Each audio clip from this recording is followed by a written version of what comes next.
Breaking up, going back again. We know it's wrong, but we do what we can to fix what we had. When did it all become so bad?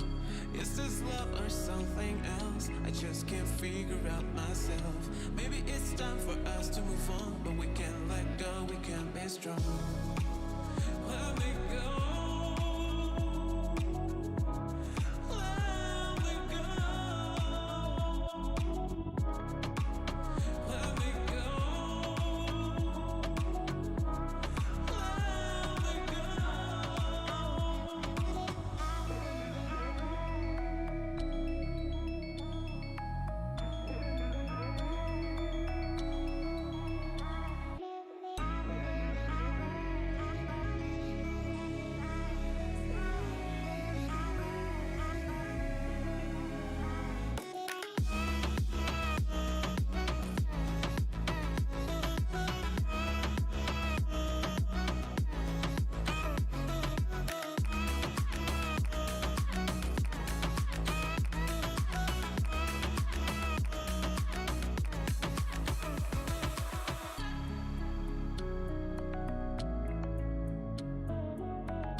Going back again.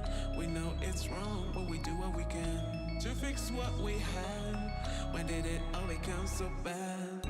Is this love or something else? I just can't figure out myself. Maybe it's time for us to move on, but we can't let go, we can't be strong.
Zealot's getting caught off guard. Yeah, he'd actually send his sentries home for some reason. They just decided to send his ults up here.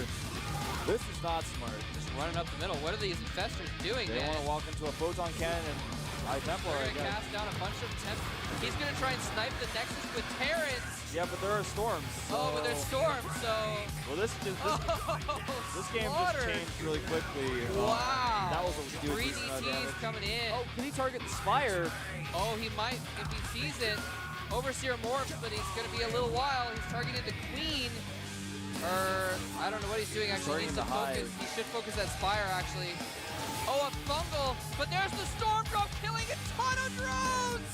And here's a Baneling drop though. He's gonna drop the drop the third. No, that's the fourth. Banelings drop out, slaughtering probes. Every probe goes down except 2 gas probes. Can't get anywhere close enough to feedback. Look at how many broodlings there are. There's like a ton of broodlings, but JYP takes out Donrigu's third. Donrigu is barely mined right now. We are seeing a base trade situation, but here comes the Void Rays. Colossi killing things. The Void Rays are coming in, and I don't know where his infestors are. There they are, coming up. Are the Void Rays going to be able to deal with this? He's going to have to go back, but he's trapped. He's fumbled. Oh, he fumbles him. The infested Terrans pop out. The fumble. Void Rays can't escape. They kill them all. The bottom base, and Donrigu has turned around, but he has enough Broodlords to clean up this army most likely. If he cleans up the army, he can counterattack again and probably end the game. But JYP is mining right now. He's continuing to make Void Rays. This is actually a pretty close game, Moltrap. To engage, and here we go. Donrigu can still kill this if he can. He loses 1 infestor, 2 infestors. He blinks forward. He's going for the infestors. This is the only thing that can deal with these Void Rays. And I think there's just not enough infestors to deal with the Void Rays. I think this is going to be it. He's going to be able to target down these Broodlords. Sure, he's going to lose all his Colossi, but it doesn't matter. GG! JYP comes back and takes game 2 in spectacular fashion. Okay, they are. Here we go, and Clyde actually getting his units back into a bad spot. Nice but really good EMP is the Vikings going to work on the Colossi. This is looking really good for Clyde. Great spread for Clyde, huge concave, and he is going to absolutely own this army of Creator. This is where Creator kind of suffers a little bit, is in his engagement timings. And here we go, he's paying for it now. He doesn't really hit a whole lot, but a lot of Zealots have lost some shields. The better upgrades are really coming into play here, though, and the Zealots are just tearing through everything. Clyde got a bit too aggressive. Now some naked drop ships are going to be taken out. Oh, the Vikings need to lift. He needs to get those medevacs out of here. He's going to try to win this fight, but I don't think this is the right choice. Now Creator has taken a supply lead, and he has secured a 4th base meanwhile during this. Oh, wow, Clyde. He certainly could. Wow, Clyde, I can't believe he pushed right after that. Yeah, this is looking pretty good for Creator, but Clyde will be able to hold this. But for how long? Well, he's losing a lot of SCVs, especially to the Archons here, so despite the nice micro from Clyde, he's just not going to have any economy when this is done. For Creator, oh no, and these units are going to get trapped out of position here. Yeah, it's going to be hard for him to retreat. Nice EMP, but the Colossus is going to do too much. GG! And Creator Prime taking down Clyde Burns himself, giving some new life to Prime. Yeah, man, things just suddenly got a lot more interesting. We're not done quite yet.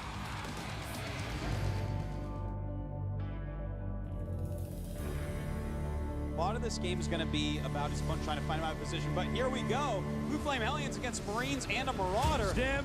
The Marauder. Huge playing by MMA. Most of the minerals gone though, so that did a lot of what it was meant to. And look at this. MMA out of position.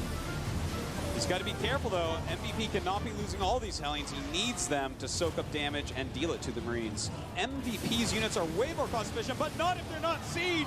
A beautiful catch right there, flanking with Marauders.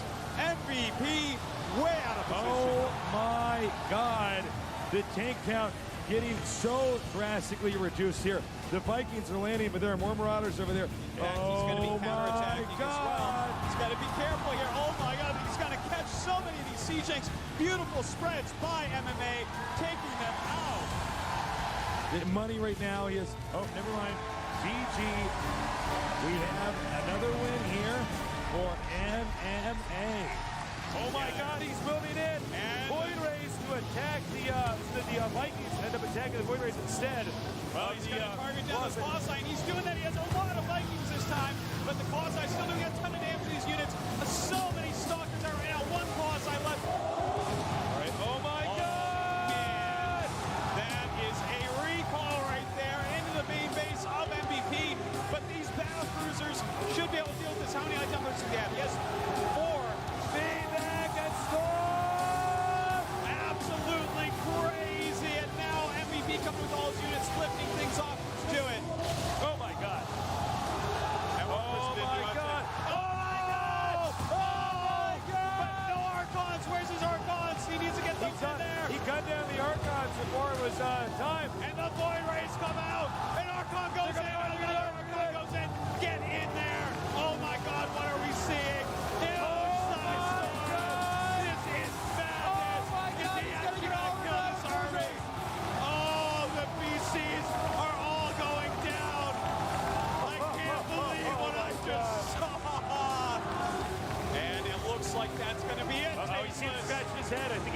GG here. We're going to see.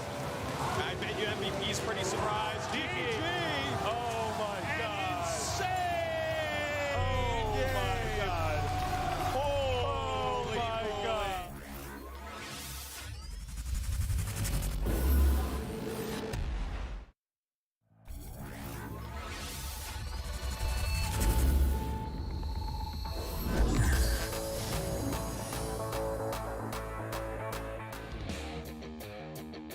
이거 연결체 못 지켜도 그냥 막는다라고 생각을 해야 돼요. 그렇게 그렇습니다. 앞에 나가가지고 막 계속 두들겨 맞을 필요는 없는 겁니다. 예, 여기서 잘 싸워야 됩니다. 치고 빠지고 뒤로 물러서면서 들어오는 공격 막아내야 돼. 연결체 김민철.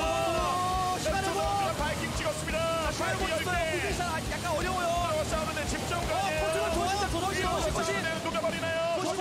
컨트롤 좋습니다. 조성주도. 앞에 겨우 싸웁니다. 다시 한번 불면서 치정은 아직 남아있기도 하고요. 예, 추가 병력 쭉쭉 내려보내고 있는 조성주 선수예요. 경력 진짜 줄어들고 있어요. 자, 연결체를 깨지겠어요. 깨고. 그래서 태우가 자, 이제 도망가야 돼요. 추적자. 야, 와, 조성주. 자, 엘리전. 시드라 브루토스 슈밍이에요. 펴치즈로시. 조성주는 엘리전. 중이에요. 조성주 이거 무승부를 어떻게든 최소한 만들 수 있습니다. 프로토스 거의 손에 잡았던 경기였는데 조성주 선수의 움직임으로 야, 1%의 이거. 가능성을 50%까지 끌어올립니다. 자, 여기서 자, 막으러 가죠. 막아야죠. 버티기 위해서. 사냥을 시키러 왔어요. 내 집은 내가 지킨다. 이거 조성주 무승부가 아니라 이거 싶은 거예요. 예, 이병력 숫자만 좀 줄여주면 탐사선 지금까지 무시받았는데 내려서 가서 오늘보다 훨씬 잘 싸워요. 가스 끝이에요. 여기 하나 왼쪽.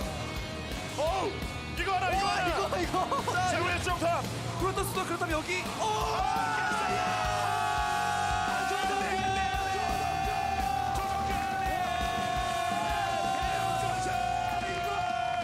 그걸 성공시키려면 이게 먹혀냅니다. 자, 들어옵니다. 자, 받쳐주고 있는데요. 부끄럼 잘 들어갔어요. 제대로 들어갔고요. 피해까지. 지금 범위가 좀 닿지 않습니다. 바이킹이 약간 늦게 살면서 잡아두는데 여기서 이제 벤 씨가 좀 활약해줘야죠. 바이킹이 최대한 저 잠시만 잡아주고요. 그렇죠. 근데 소모전 너무 잘 됐습니다. 어린 선수가 하는 좋아요. 만큼의 소모전이 되고 예. 지금도 소모를 하고 있어요. 그 메카닉은 지금 조합인데 그 조합을 깨고 있잖아요. 이렇게 하면 소모전 너무 깔끔한데요? 바꿀 수 있죠. 예. 다시 한번 들어가요. 근데 이번에 벤 씨 많아요? 다시 한번 세컨적으로 일단 들어가는데요. 벤 씨 많아요. 30분 좀 있습니다만 자, 바이킹 좀 구름 깨지고 지원은 있고요. 없고요. 구름 지원은 예. 없고 자, 벤 씨 밀어붙이는데요. 일단 이거 양으로 찍어 누르고 있는 거예요. 예, 물량으로. 분명히 손익은 테란이 훨씬 챙기긴 했습니다. 정명은 진짜 잘 싸웠습니다. 네. 여기서 끄럼 쓰기 전에 아, 지금 국밥 근데 타나키보다 바이킹이 많습니다. 자, 여기서 바이킹이 버티면 벤시가 버텨요. 벤시 버텨요. 벤시 버티고 자, 이거 밀려. 테란의 공공병력들이 정리가 안 되고 있어요. 자원 갑자기 자원 자, 찾습니다. 12개. 시간 지면 이거 몰라요 진짜. 이거 진짜 모릅니다. 아직 봐야 돼요. 엘리 시켜버릴 수 있어요. 무리군제 기동성이 테란의 기동성을 못 따라잡고 있어요. 자, 시간. 여기. 오사마. 벤시. 한 칸. 세상에서 가장 중요한 벤시. 정말 벤시 오늘의 왕은 벤시. 나에게 남은 건 벤시한다. 정명은 깨고 촉수 찾아야 돼요. 깨고 벤시 촉수. 이기죠. 이 촉수 찾아야 돼요. 촉수 찾아야 빨리. 빠져야 됩니다. 촉수 도망가야죠. 깨줘. 깨나요. 깨져. 일단 이거 깹니다. 깨고 도망가야죠. 벤시 하나 없습니다. 벤시가 하나. 벤시 10.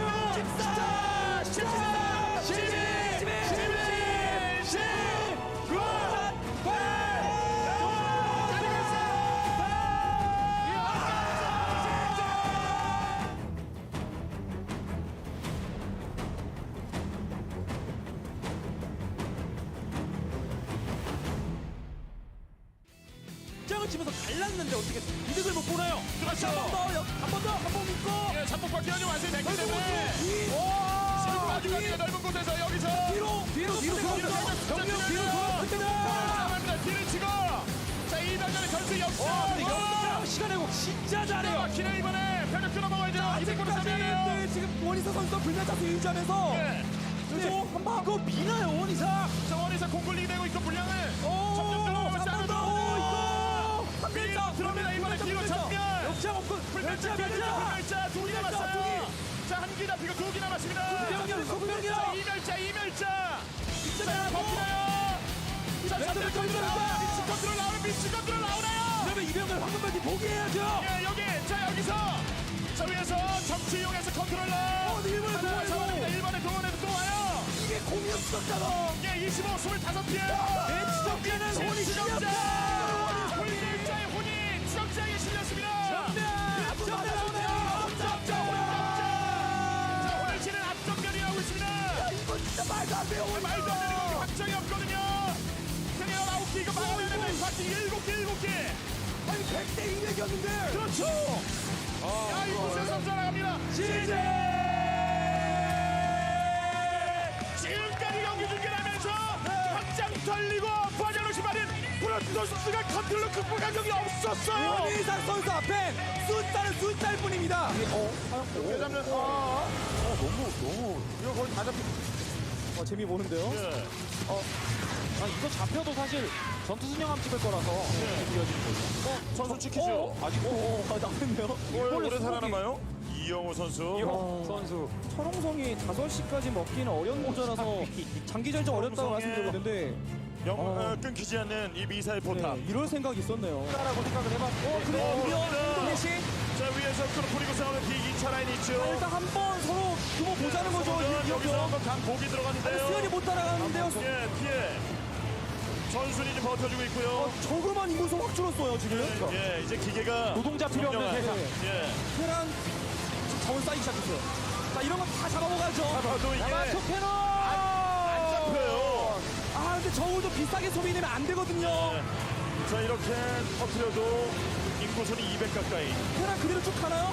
자, 밀고 들어가는데요. 저울이 기회라면 이거 쭉 들어왔을 때 그걸 잡아먹는 것밖에 없습니다. 압도하러 가죠. 지방옥이 데미지 없고.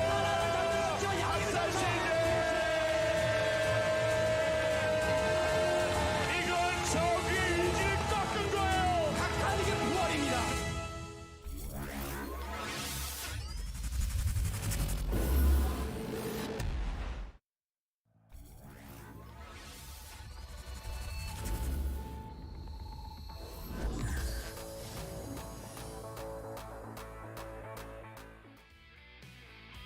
인구수에서 지금 앞서 나가는 이신영.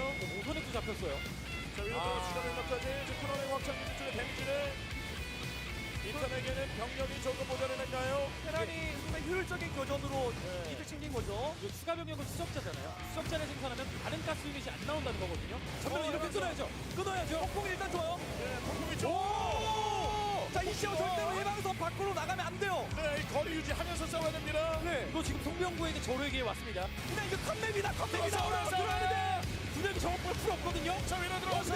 송병구 위치 좋은데요. 일단 한 번 더 참아야 돼요. 그래도 갑방선이에요. 네. 그래도 갑방선. 자, 해방선이 지금 테란의 미래거든요. 근데 이게 있죠. 해방선이 방어이 안 되면 테란의 미래가 풀렸을 때. 자, 마지막 기회. 안 돼요. 해방선. 해방선 안 돼, 해방선 안 돼요. 무령 없을 때 ES 해방선 없어요. 시간 끌리면 폭풍이죠. 앞전면 할수 있죠. 앞전면. 아, 폭풍.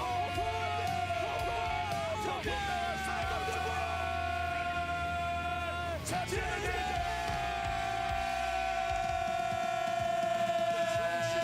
수학이 끝나지 않았네요. 그렇죠. 누가 지난 시즌 우승자를 송병구가 잡을 거라고 생각했겠습니까? 그래서 추가 병력 사도 내려오죠. 아 근데 네. 공중 잡아도 사도 추가됩니다. 이제 공중 상태입니다. 자, 머리 위에 지금 폭풍. 많이 건드려야죠. 자, 우선은 지상 병력이 누가 지상 병력이. 유령이 쌓이면 지상병력 이깁니다. 공격 모드. 유령이 버티면 이겨요. 공격 모드. 자, 여기 하나 조금 더 버텨줘. 조금 더. 인구수 50 차이 납니다. 맷집 좋아요. 네, 조금 더 밀어야죠. 지금 이제 강전사랑 김경수 자, 근데 프로토스 강전 오늘 오늘 많은데 건데 가스 없어요. 여기서 이제부터 밀어야죠. 가스 없어요. 가스 없어요. 자, 여기서 빨리 가스. 전리품 들어가기 나오면 안 돼요. 나오면 위험합니다. 자, 들어가서 싸웁니다. 뒤에. 나오면 위험하거든요. 자, 이분들 들어가서 나오면 또 아이언을 위험한데. 아이언을 내 목숨을 아이언에게. 그냥 깡이 좀 진짜 위험한데. 프로토스 광전사로 여기서 맞춰야 되는데. 들어가서 밀고 유령. 광전사 접근이 없어요. 광전사 지금 광전사. 질럿 웨이브. 그렇죠. 더 소환될 수 있거든요. 돌진입니다. 돌진. 무조건 황전사. 광전사. 이 광전사를 뭐로 막나요? 그렇죠. 그 수많은 7천 방문의 이유가 광전사였어요. 그렇죠. 왔어요. 이제 더 이상 프로토스 자원 없긴 없지만 한 방의 시작은 강전사거든요. 네, 이미 광전사, 끝도 광전사. 정면 들었죠. 저걸 각 잡고 싸웁니다. 이게 광전사예요. 이게 광전사. 행성교세 있으면 뭐하나요? 광전사가 다 깨버리는데.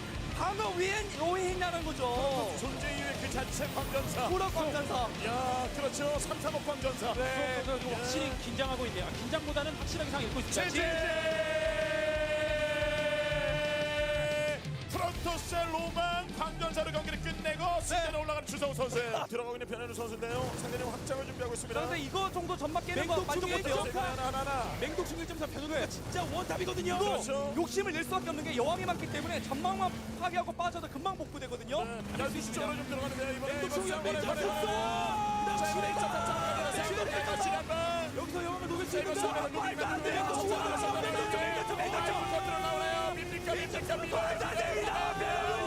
미친 컨트롤이 나오나요? 이거 안 됩니다. 이거 안 됩니다. 마이크로는 도대체 어떤 선수의 이런 미친 플레이를 해요? 누가 맹독충을 1.4는 11개를 해요? 야인 아니면 못하는 거예요. 야인 시대 아닙니까 지금이? 말도 안 됩니다. 아니면 못합니다. 이거 본진 쪽에 떨어져서 본진 장악해야 됩니다. 그렇죠. 관문 정전 수정탑 해야 돼요. 네, 자 내려가서 이쪽으로 내려서 이거 귀환 관리 되나요? 귀환 관리 되나요? 귀환 안 되면 아직 기한거리 없고 이쪽에 모든 명가 이끌고 오는데 지뢰 대박난 상태로 흔들려요. 지금 와서 지금 한번 와 그래도 병력 배분 잘해주면서 양쪽의 병력을 막을 만하긴 한데 이제 문제는 컨트롤이죠. 이미 지금 얼마나 흔들리냐면 정오빠의 부채가 해병에 가까이 왔는데 오히려 우클릭으로 다른 쪽으로 빠졌어요. 자 이러면 관문이 좀 터져나오고 있거든요. 자 그래서 자 센터 확장 쪽으로. 막불 작전 너도 컨트롤 어렵게 해라. 자 여기도 다수의 좀 분열기가 있습니다. 지지로 가야 되는데 저거 폭발 툴을 얼마나 잘 쓰느냐입니다. 건설로봇 그렇죠. 다 맞아줘야 분열기 돼요. 많아요. 분열기 많아요. 분열기 많아요. 아 분열기 자 때문에. 이거 프로토스 마지막 압박. 지금 저거 폭발 툴다 빠졌을 때, 다 빠졌을 때, 다 빠졌을 때 싸우고 지금 프로토스 앞마당에 지금 병력 그대로 이득 거두고 있었거든요. 네. 이쪽에서 싸워주고 언덕을 잡게 되면 전태형 싸움 앞전면. 태우는 거 미스났습니다. 이렇게 되면 이러면은 님님님. 이거 잡게 되면 돼요. 잡게 되죠. 님이 밀어요. 전태형에서 우르선에 태우고 최악의 수가 됐습니다. 이거 결국 연결체가 깨지면 무승부 나오거든요. 무승부 나와요. 기한 지금 준비해야 됩니다. 기한 준비해야 됩니다. 기한 준비해야 됩니다. 기한 안 했어요. 기한 안 했어요. 기한 안 하고요. 새끼입니다. 깨요.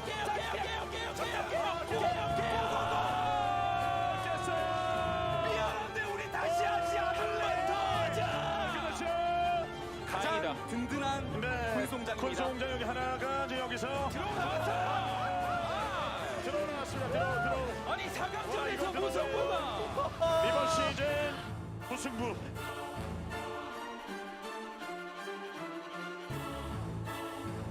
이 확장 이번에 또 파괴되면 타격 크죠. 그리고 이전 경기랑은 좀 다른 게 업그레이드 차이가 좀 많이 나요. 깰 겁니다. 깨러 갈 겁니다. 풀무비통 마무리. 개호하는 게 마음 편하긴 하죠. 저희가 지켜야 되는데요. 지금 해병 물고기 그냥 뛰어다녀야죠. 앞마당으로 들어가서 다시 한번 엘리전 구도 그리고 행성을 새끼고 버티는 거. 어디서 많이 봤던 장면이고. 근데 이거는 전태양 입장에서 최고의 상황이 될 수 있습니다. 분열기 정확볼 툴다 뺐어요. 네, 차 들어가면서 여기. 자, 비심해. 7시죠. 골 빼는 동안에 병력이 좀 많이 이거 줄어서 못 깨요. 전태양이 오히려 이득 거두죠. 자, 이렇게 병력 뒤쪽으로 9시 연결체. 죠 9시 연결체도 깨고요. 깼어. 방금 그리고 귀환 쓰려고 했던 거 아닌가요? 그렇죠. 쓰려고 했죠. 님 선수는 지금 자원줄 말렸습니다. 연결체 귀환 에너지 썼으면 걸어와요. 날아다니는데 지금 프로토스 걸어와요.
최후의 항전을 준비하라.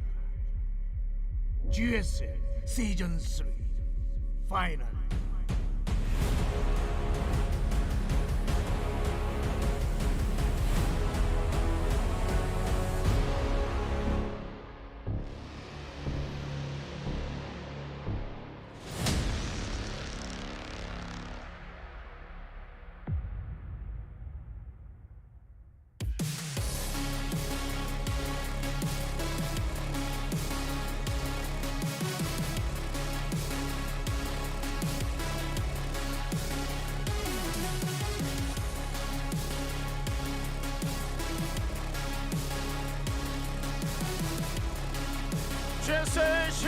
We are finally here at the GSL Kodas Season 3 Finals, and this may be our best finals to date. TY versus Maru in a best of 7.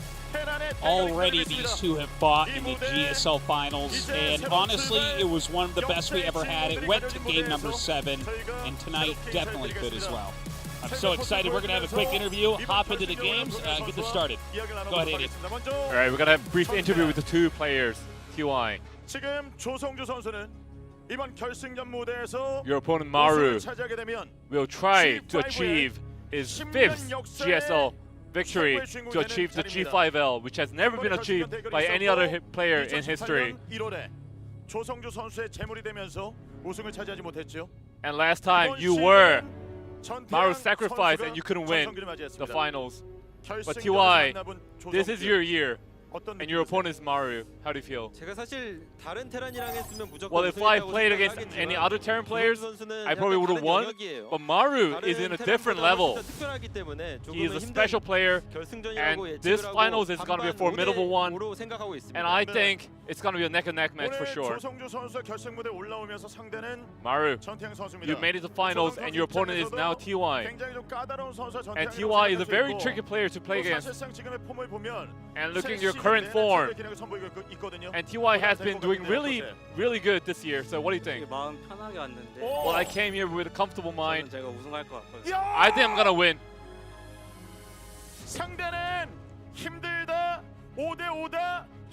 And TY just mentioned that it's gonna be a formidable match. It's gonna be a neck-and-neck match. But despite that, Maru, you were smiling, and you said that you're gonna win. What a boast of confidence here. And TY is just looking at the ground right now. He can't even lay his eyes on you.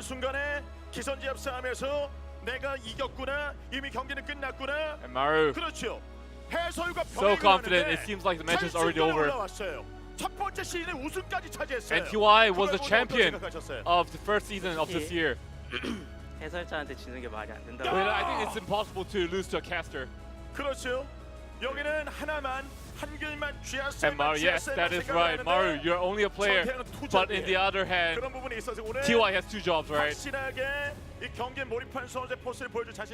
Maru, are you going to stomp him today? Yes, I'm going to have to stomp him today. Wow, TY. Maru has just flamed you so much. Do you see his face? He looked at you in the eyes and he was smiling. But TY, you look so overwhelmed right now. He said you're an easy opponent. What do you think? 조성주 선수가 2년 전에 3회 연속 우승을 했잖아요. Well, 2 years before he achieved his 3rd consecutive GSL championship, I think he thinks the time stopped back then. I think he's too drunk with his past achievements. But despite that, you did lose to him in your first encounter at the Grand Finals, right? That is right. But I did beat him in different tournaments. So right now, the head-to-head record against us is 1-1.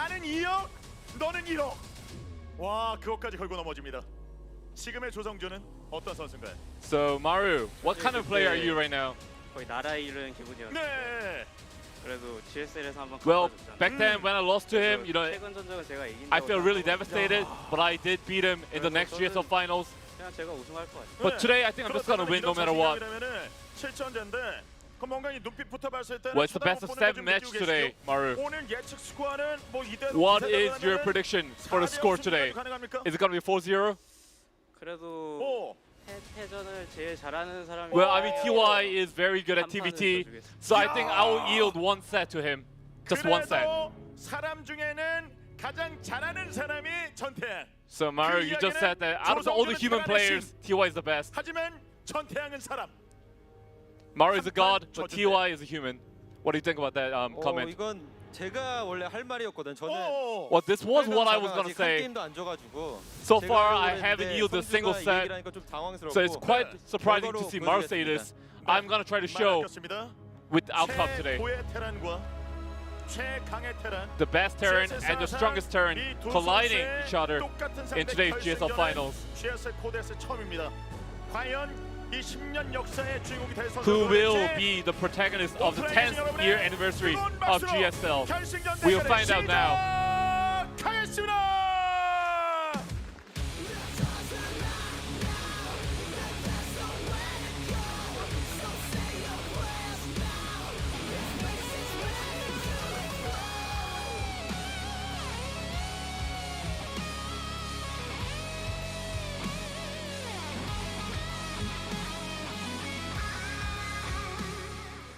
결승전 경기를 시작하겠습니다.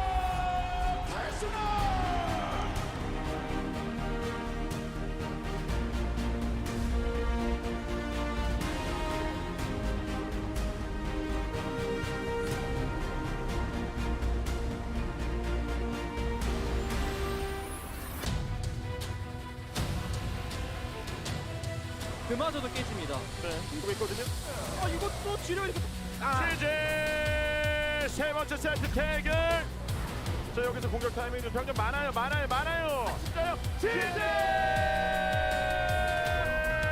뭐가 썼거든요? 자, 먹을 수 있는 게 없습니다. 오세현 선수 이번 경기 너무 아쉽겠는데요? 시즌 1 우승하고 다시 한번 결승전에 올 수 있을까라는 의구심이 많이 들었었는데 이렇게 오게 돼서 너무 좀 설레고요. 시즌 1 때 감정을 다시 한번 느껴보고 싶어요. 시제.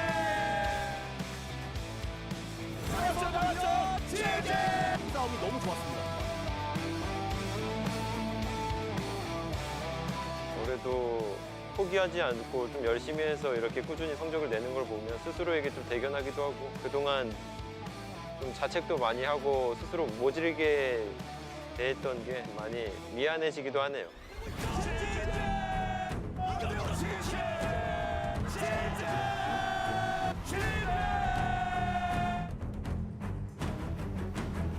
내려서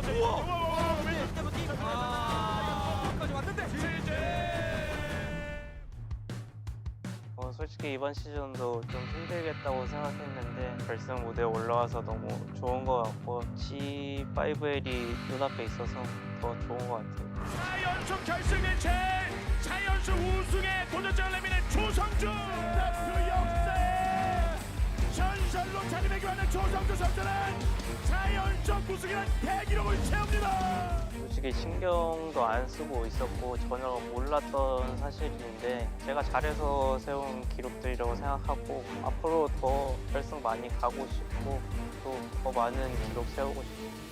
Maru is going to be able to do quite a bit of, might be able to overwhelm these Liberators in TY. He's actually going to send the Liberators home, getting a massive lead, and he takes it.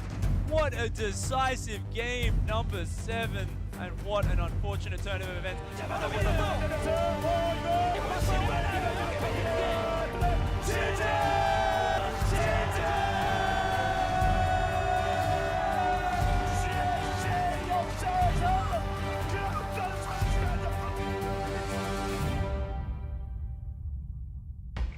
인생에서 가장 안타까웠던 순간들을 꼽자면 한 3가지가 있는데 그중 한 가지가 조성주와의 GSL 결승전이거든요. 웬만하면 우승을 하겠구나 그런 생각을 하는 와중에 역전을 당한 거라 아쉬움이 굉장히 크고 두 대회 다 풀세트로 한 것 같은데 그냥 태양이 형 만나면은 게임 자체가 너무 힘들어가지고 그냥 꼭 이기고 싶기도 한데 그냥 재밌을 것 같아요. 웬만하면 태태전, 다전제는 이긴다라고 생각을 하고 확신을 가지고 게임을 하는데 유독 조성주 선수는 다르더라고요. 태양 형이 빌드를 좀 잘 짜는 것 같아서 그게 좀 무서운 것 같아요. 그냥 머리가 너무 좋은 것 같아요. 하지만 언더가리 도착! 그 뒤에 콜이! 전태양의 주발!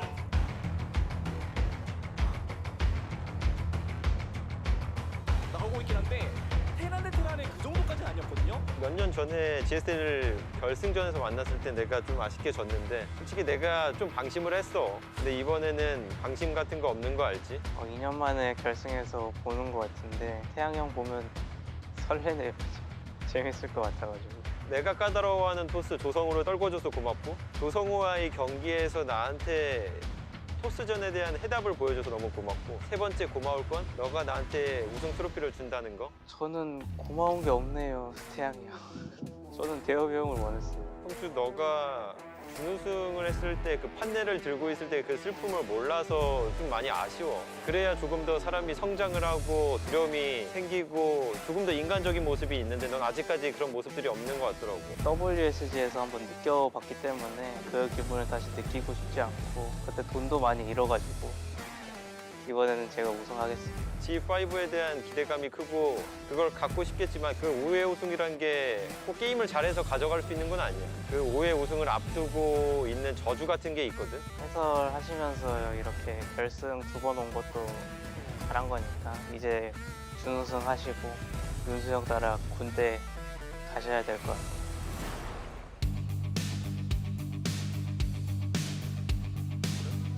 김재엽 선수 넘어서는 두번다까지는 모르겠는데 확실한 김재엽 선수 선수. That's what they advise on a pro gamer to do to lose. 마이크를 뒤로 빼주면서 다시 소리를 해줘.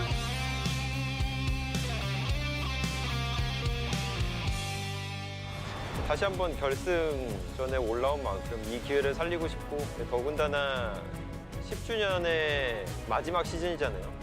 그런 만큼 아프리카 선수가 우승을 해야 된다고 저는 생각해요. 이번에 GSL 10주년을 맞이해서 원년 멤버인 제가 우승하는 게 맞지 않을까 싶어서 꼭 열심히 준비해서 우승하도록 하겠습니다.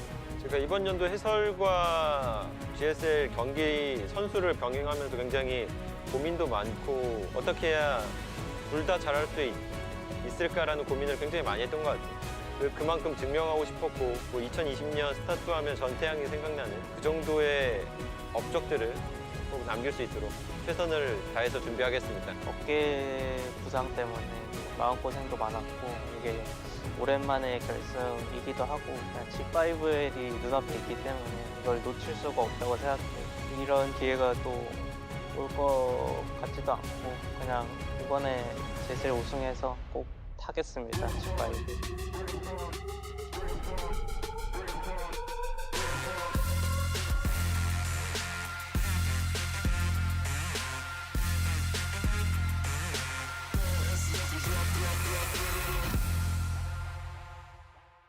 아프리카 팀 퀵업 스튜디오 라나 2020 GSL 시즌 3 코리아's Last Stand. It's time, and we are ready to get the Season 3 Finals, TY versus Maru, a best-of-7 underway. This is one that is very difficult to call. Both these guys have had incredible accomplishments in the past in GSL. We've had Maru win 4 GSLs in a row. We had TY winning a GSL this year while casting at the same time, something that had never been done before. Yeah, and don't forget, of course, they did fight in one of Maru's championships. And That's right. Honestly, Maru wrecked 3 people to get championships, and then he had the closest series maybe ever against TY, where it even looked like TY was going to win Game 7. And then Maru ended up just barely breaking through and winning. So these two are an amazing match for each other, and like easily the strongest 2 Terrans on Earth. Easily. Whoever wins here, it's going to be record-shattering. We have a special G5L trophy for Maru if he does win. Nobody's ever had a feat quite like that. And over for TY, just the fact that he has casted and covered the entire tournament and still managed to perform so well is incredible. And I'll tell you something, looking at his interview, I think the confidence is there. You can see how comfortable he is in front of the camera. He's feeling very good about going into this match. That being said, it is hard to imagine Maru ever not being the favorite.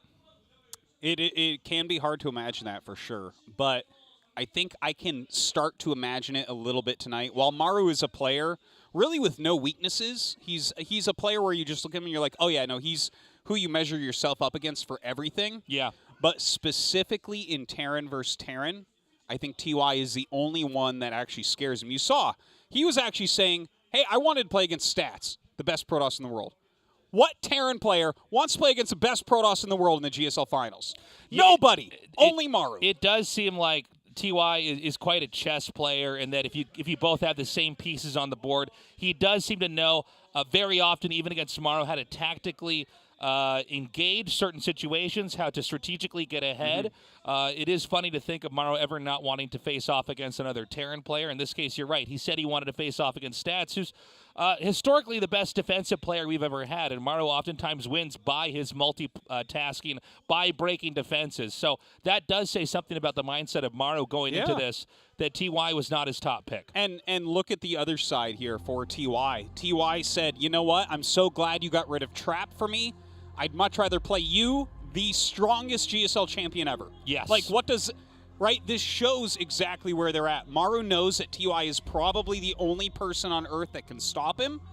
And TY literally would rather play the strongest player that there is in this format because he's a Terran player and because that's where TY is strong. Now, I will say, I think TY in 2020 is the best player at prepping for a best of 7. Yeah. I know in the past we've mentioned that SOS is hard to prep against, and we've had other players that are very good at decision-making as far as build orders, but I think right now TY does appear to be the best. I think Maru will be going a lot more off of instinct on how the series goes. I think he probably has different builds depending on each maps and how the game flow is going overall. But this is going to be a really fun mirror matchup to unpack. Yeah, I can't wait. I feel like it's almost going to be a battle of wills between these two because they are both basically infinitely strong in this situation. This is going to be an amazing match. I know we've had some really one-sided matches. TY versus Kira, first GS of the year, 4-0 for TY. Second GS of the year, 4-1 for Rogue over Stats. Somehow worse than the 4-0 by far, right? But this finals is almost 100% guaranteed to be close because they are just the pinnacle of this race.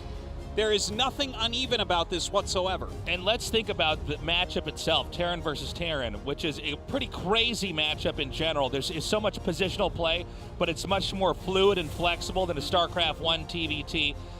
It's all about being at the right place at the right time and trying to outmaneuver your opponent. Maru is known for having phenomenal drop play, a lot of times completely throwing his opponent off positionally. TY, though, very good at preempting every move his opponent's going to do. Look at this offline match history. 19 and 20 between them, 15 and 14 in TY's favor since Legacy the Void, which is really where TY came into his own. It is just as close as we've been talking about. I cannot wait to get into this. And these two players have been playing since they were children. These guys were... TY's been a pro for over half his life. Yeah, these guys came in during StarCraft 1. Have been grinding and playing, started right at the beginnings of StarCraft 2, and have been living RTS. Maru literally was in GSL Season 1. Isn't that crazy? It is insane. Yeah. Over 10 years later, here he is, going for that G5L trophy. He is only the second player since MVP, and honestly, like we kind of changed the format of which tournaments you need to win for G5L.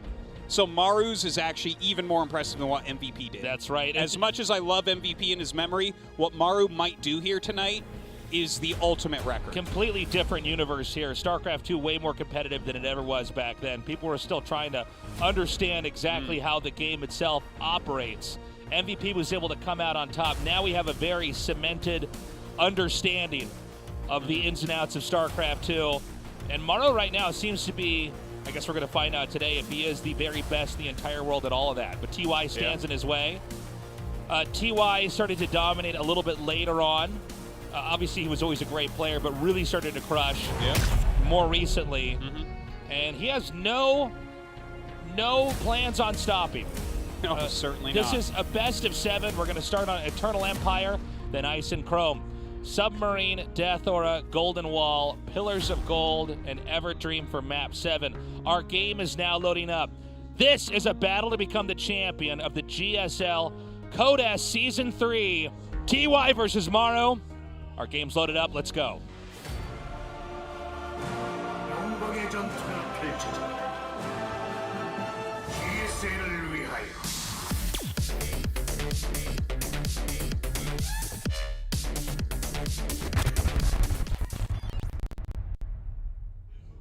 Okay. Of course. Maru's red? We are about to see. Who's red? I'd assume he is. That's Maru. Yeah, we saw the ID over there.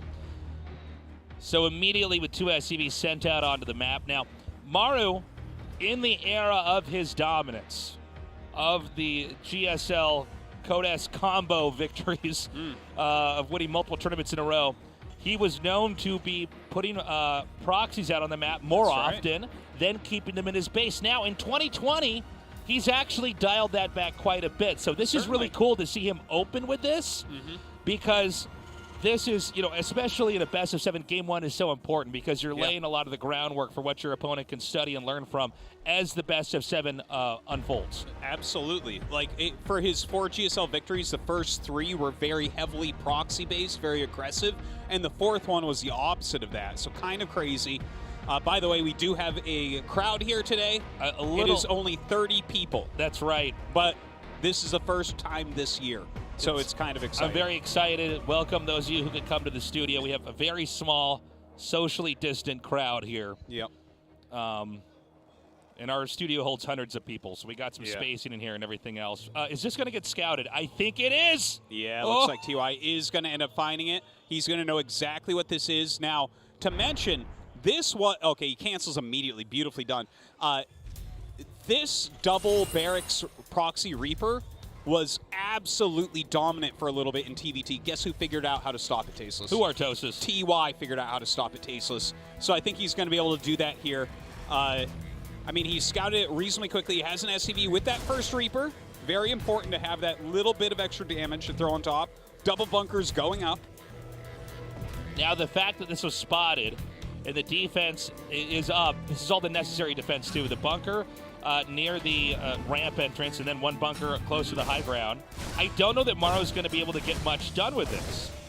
No, I don't think he will, but Maru is exactly the player that even if this doesn't work, he'll be all right. That's a good point. Historically, when Maru would not win with the proxy, you know, most StarCraft theory would tell us that that means that they're behind, they're going to have to play an uphill fight. Maru was very, very good at bending and twisting in the game to get into a position that was basically fine anyways. So I'm very curious to see how his handling of this is going to be. Right now, he's very committed with Reapers, and his plan is to run by the bunker. Ooh, but is that the right plan here? He actually pops out his Marines and his Reaper. Looks he's doing a great job. He's targeted down the other Reapers, and Reapers can always out-micro against Marines here, so this is a brilliant play. Here comes the Hellion now, though.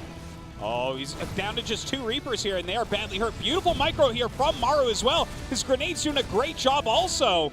He's killed a couple SCVs.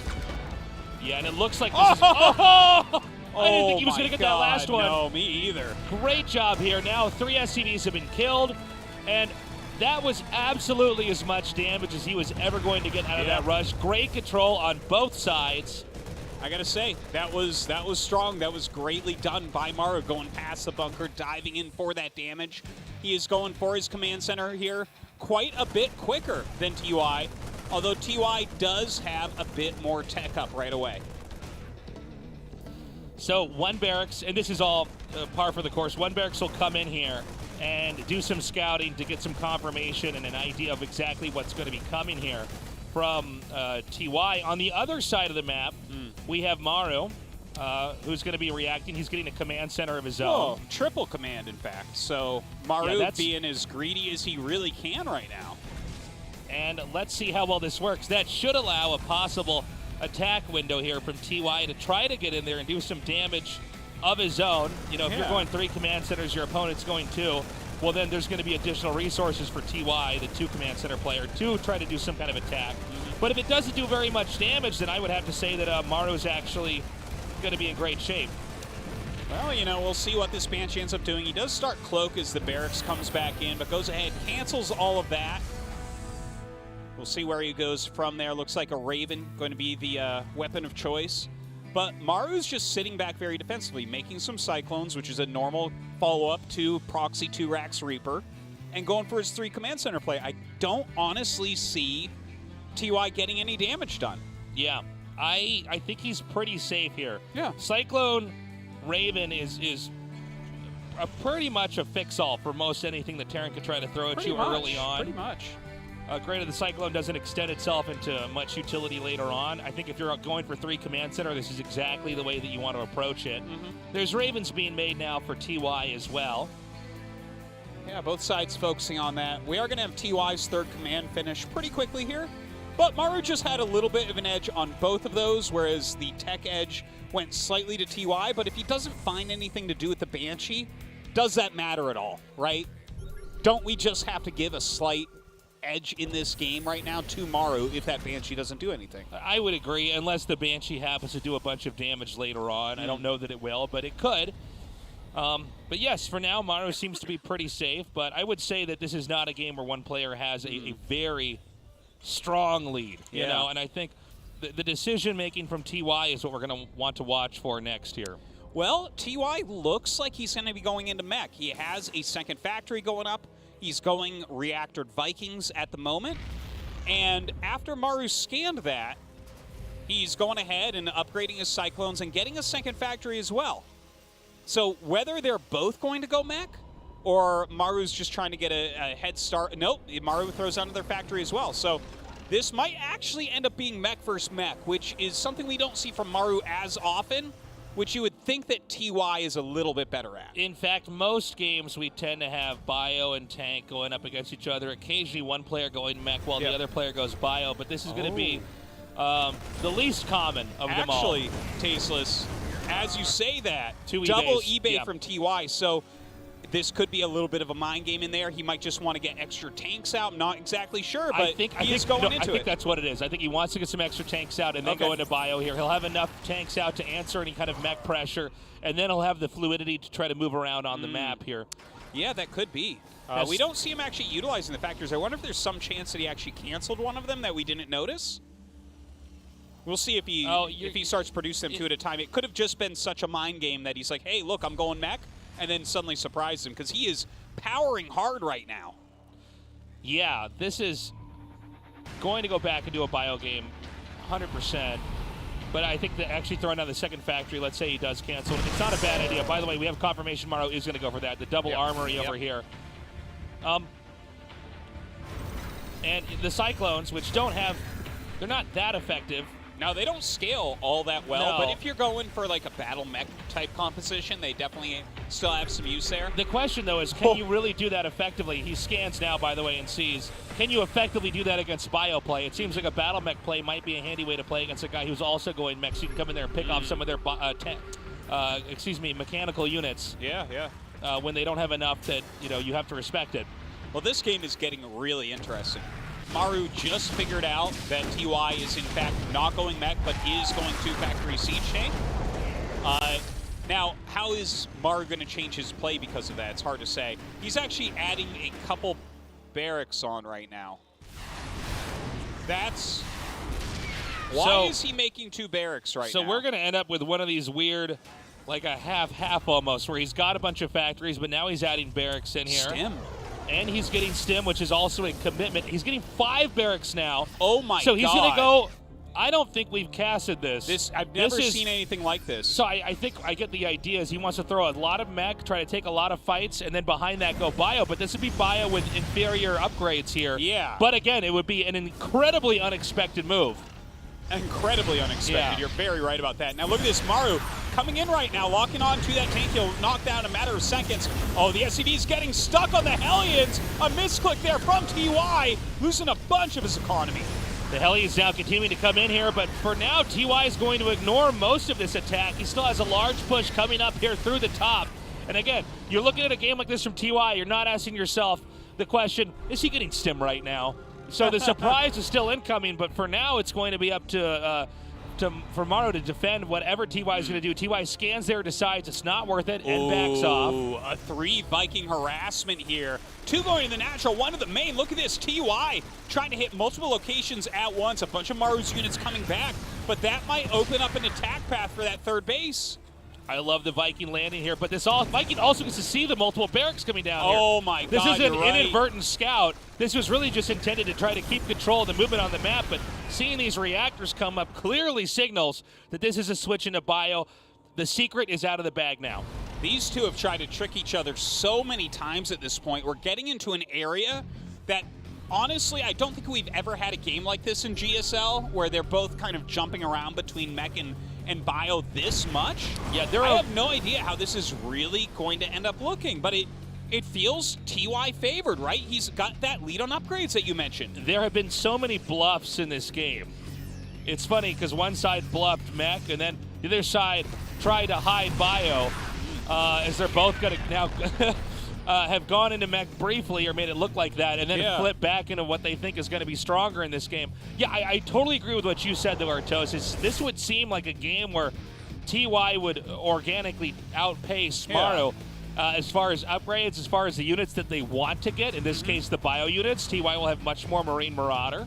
Well, all that being said, right, like this will come down to the late game most likely. It's going to be hard for them to break each other. They were heavier on mech early on, then they went into bio. That doesn't leave a lot of room for you to get in and mix it up. Already we see those extra starports going up for TY, and the switch into air units is the most important thing in the late game of TBT. Okay, we have a push coming up here on the top center. He can siege up tanks that will be in range of the planetary. A Raven here to spot. The Vikings coming down here. You were mentioning earlier, having superior air support, very important in late game TVT. He can throw these auto turrets down here. Is this going to be enough damage to actually take these tanks out? It looks like only one is picked off. Yeah, very clever break idea there from Maru. Doesn't quite break TY's whole force, but it's not nearly as scary as it once was. More bio is coming here to reinforce up at 12 o'clock. You can see you can't quite safely mine from this base. It looks like tanks are going to edge in here now. TY will now abandon this position. Both players are even in bases here, although TY is taking his fourth base closer to the center. Maru further away. That also is a little bit of a signal about who really has more map control. In this case, it is TY. Yeah, and look at this. Right now, TY, Corvid Reactor, and getting double starport Ravens. So he is getting ready for that switch into air a little bit later on. But he's really going to have to explode that Viking count because Maru right now has a gigantic air advantage.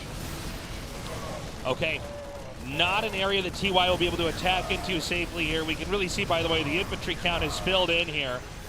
And the funny thing about this game is because it was mech initially here for Maru, he ended up getting the air lead here as well, even though the bio fills out last. And this is a great push through here. Great engagement here by Maru, taking out these tanks. I think TY needed to be a little bit further out here. He should not be pushing out in a situation like this. And now Maru's taking a lead here. But will he keep that?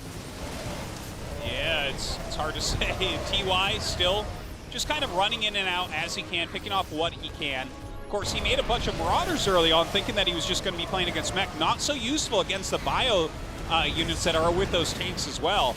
So right now, Maru pushing very, very heavily across the map. Look at this. He actually goes ahead and armor shreds all the tanks. The Marauders trying to get in there, but way too much damage coming out from Maru. Clutch move landing the Vikings there. It was very important that Maru did not lose too many tanks there. The tanks are what are going to win him the game. We actually have SCVs being pulled here as he knows he cannot afford to give up this position. He's coming forward here now. Vikings made it to land once more. Not so sure that this is actually going to work out for TY, though. Plenty of Liberators, plenty of Vikings, plenty of everything for Maru. He continues to push forward, and these extra Ravens that have been made are not going to help that much, to be honest. And this seems like a killing blow here from Maru. He's beginning to move in. He's going to take out the 6 o'clock position. It is lifted off over here. And I don't know if there's going to be much that TY can do to stop Maru from advancing on this position. He's going to unsiege, pack it up, head a little bit further down here on the map, and then take out the next expansion, which is already fleeing from this position. Oh, man, TY really backed into a corner right now. I don't know what he's supposed to do here to actually break through. Trying to stem forward, trying to get something done. He doesn't have his 3-3 ready, though, and with that many tanks, you cannot engage. Every tank right now for TY is so precious. As the push gets closer and closer here, Maru cannot afford to lose this position.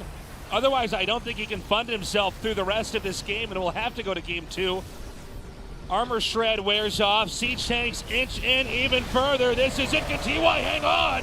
Oh, I don't know about that. He does get his +3 armor, but that's not going to help against the tanks all that much. GG is called, and Maru going to take a very wild game 1. We have never had a TVT like that in GSL. We have never seen that. 2 major decisions on each side. TY faking that he was going mech, and then switching into bio. Maru identifying what was happening, realizing he's against bio, and then doing a move that we just don't really get to see, which was a full-on secret switch into bio. He had all the factories he needed up. He made, instead, all the barracks he needed. But the thing is, he handled it so well. Yeah. Even though TY spotted it, Maru got the tank lead early on, and he kept the tank lead. Yeah. And I think there was too many moments where TY was a little bit too ambitious on the map. When it came to holding your ground, the guy with tanks is usually going to win the fight, even if it's a slow one. A TVT, tank inching forward push. We're going to go to Ice and Crobe now for game number 2. Right now, Maru with a 1-0 lead here in the GSL Code S Season 3 Finals. 영광의 전투가 펼쳐진다. GSL을 위하여.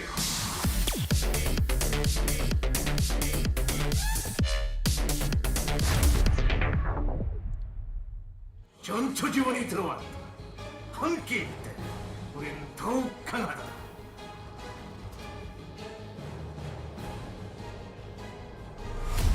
아프리카 프린스 TY 전태양.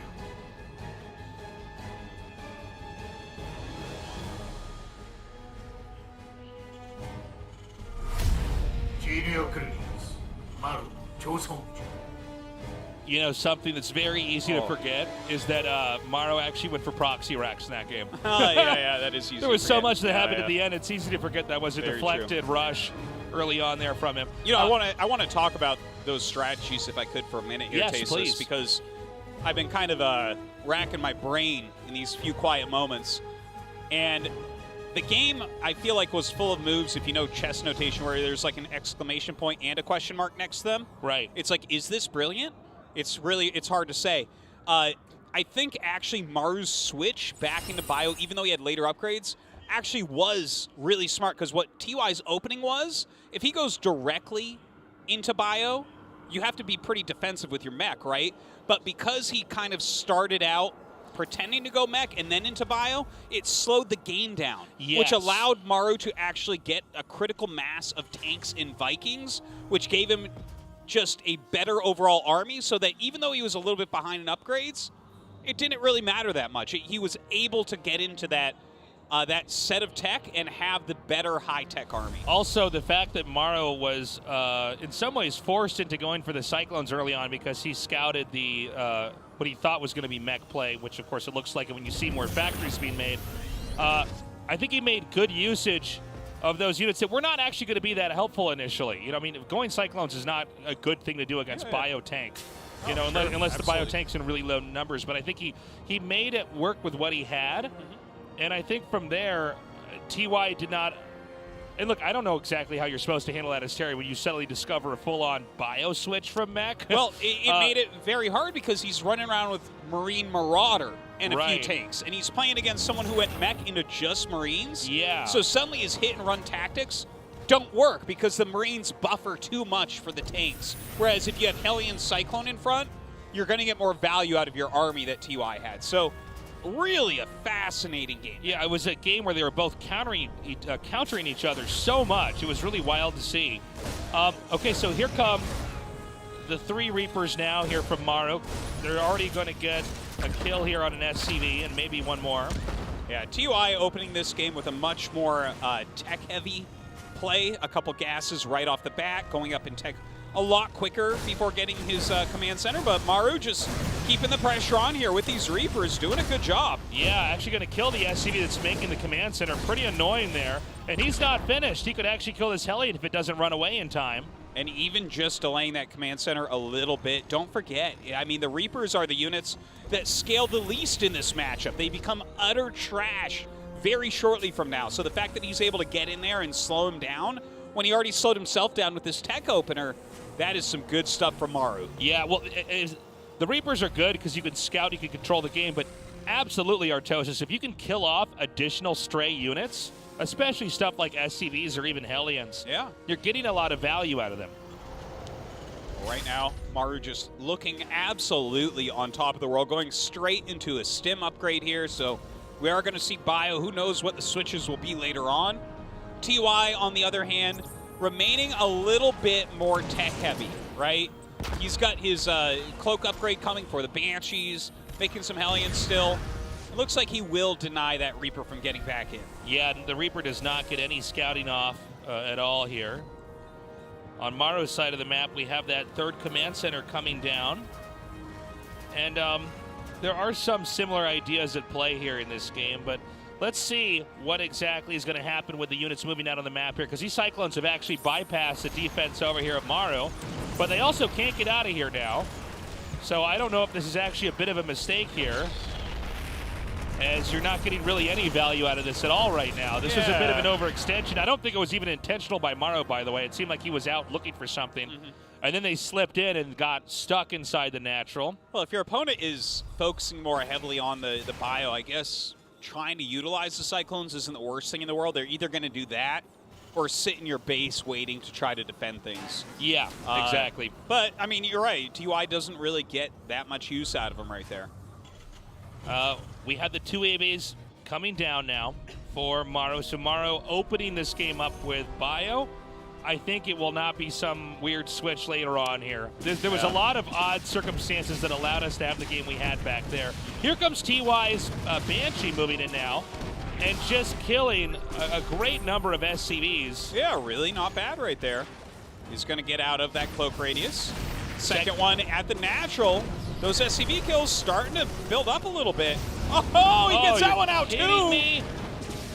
Keep in mind, fantastic. Baron is losing resources, not just by losing SCVs, but also losing what could have been mules because of these scans. The Banshee's just doing some serious work here for TY, no doubt about it. Now, there is a medevac going across the map for Maru. We'll see what he can get done with his counter-harassment, but 14 SCV kills is pretty solid. This puts him over 10 workers ahead right now. Let's watch, as you were saying, for this drop to come in here. Let's see what it can actually get done. Again, if he comes in here and the drop is shot down, shot out of the sky, well, Maru is going to be in a very difficult position. It looks like at this point in time, TY's pretty prepared for this. Yeah, he's going to have to pick up and get out of there. Gets like one SCV that was building a turret. Not that big a deal. Little scan going down to check out exactly what's up. He's going to see, yeah, this is just standard bio play out of Maru. TY going into bio as well, just a little bit later with the upgrades. It's an uncomfortable position here for Maru because he went for 3 command center, but he can't land it right away. And TY really hasn't taken a scratch in this game. No. He is sitting back. He's basically waiting for Maru to overextend. Maru's doing a very good job of peeking and then immediately running back out. And the fact that this even is going to get another SCV kill is just, this is insane! Whoa, this is insane! God. Craziness. And he's just taking whatever he can get here. Totally. It's like, I'll take a Marine, I'll take whatever. But another scan going down, you know, some damage to SCVs. And again, guys, good. It could have been a mule. Yep. One guy's landing mules, the other guy is missing Banshees with scans. So Maru in a deficit. It's going to be an uphill fight here. TY staying back, being patient, upgrading, producing, powering, as a push from TY is eventually going to be inevitable. Well, Maru going to be the first one to actually land his third command center, get that economy rolling a bit more. TY scans and sees that is the case. I think we're going to see him try to take his third very quickly now. Of course, he does not have stim yet, so he has to play a little bit more cautiously here. Oh, look at that. The armory only starting when 1-1 finishes for Maru. So that's actually kind of a big flub. He was reasonably ahead in upgrades, but it looks very likely that TY is going to catch up now. Normally, the upgrades should be streamlined out. Yeah. In this case, that hiccup is going to take one of the only advantages that Maru actually had here.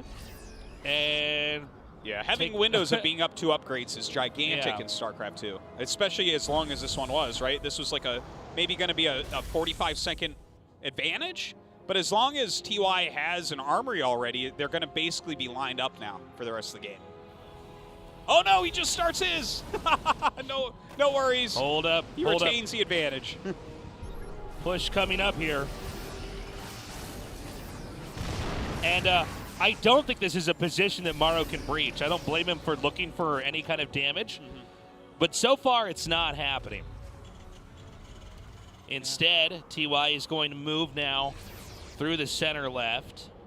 with just his infantry, I think he might try to take a fight, then pick up and run back out. It's not like Maru has the same Viking wave, at least in this point in the game, to try to shoot him down. So he still has the liberty to move around the map and see if he can't take damage. Well, that is definitely where the advantage lies for TY. It's a slightly higher quality army.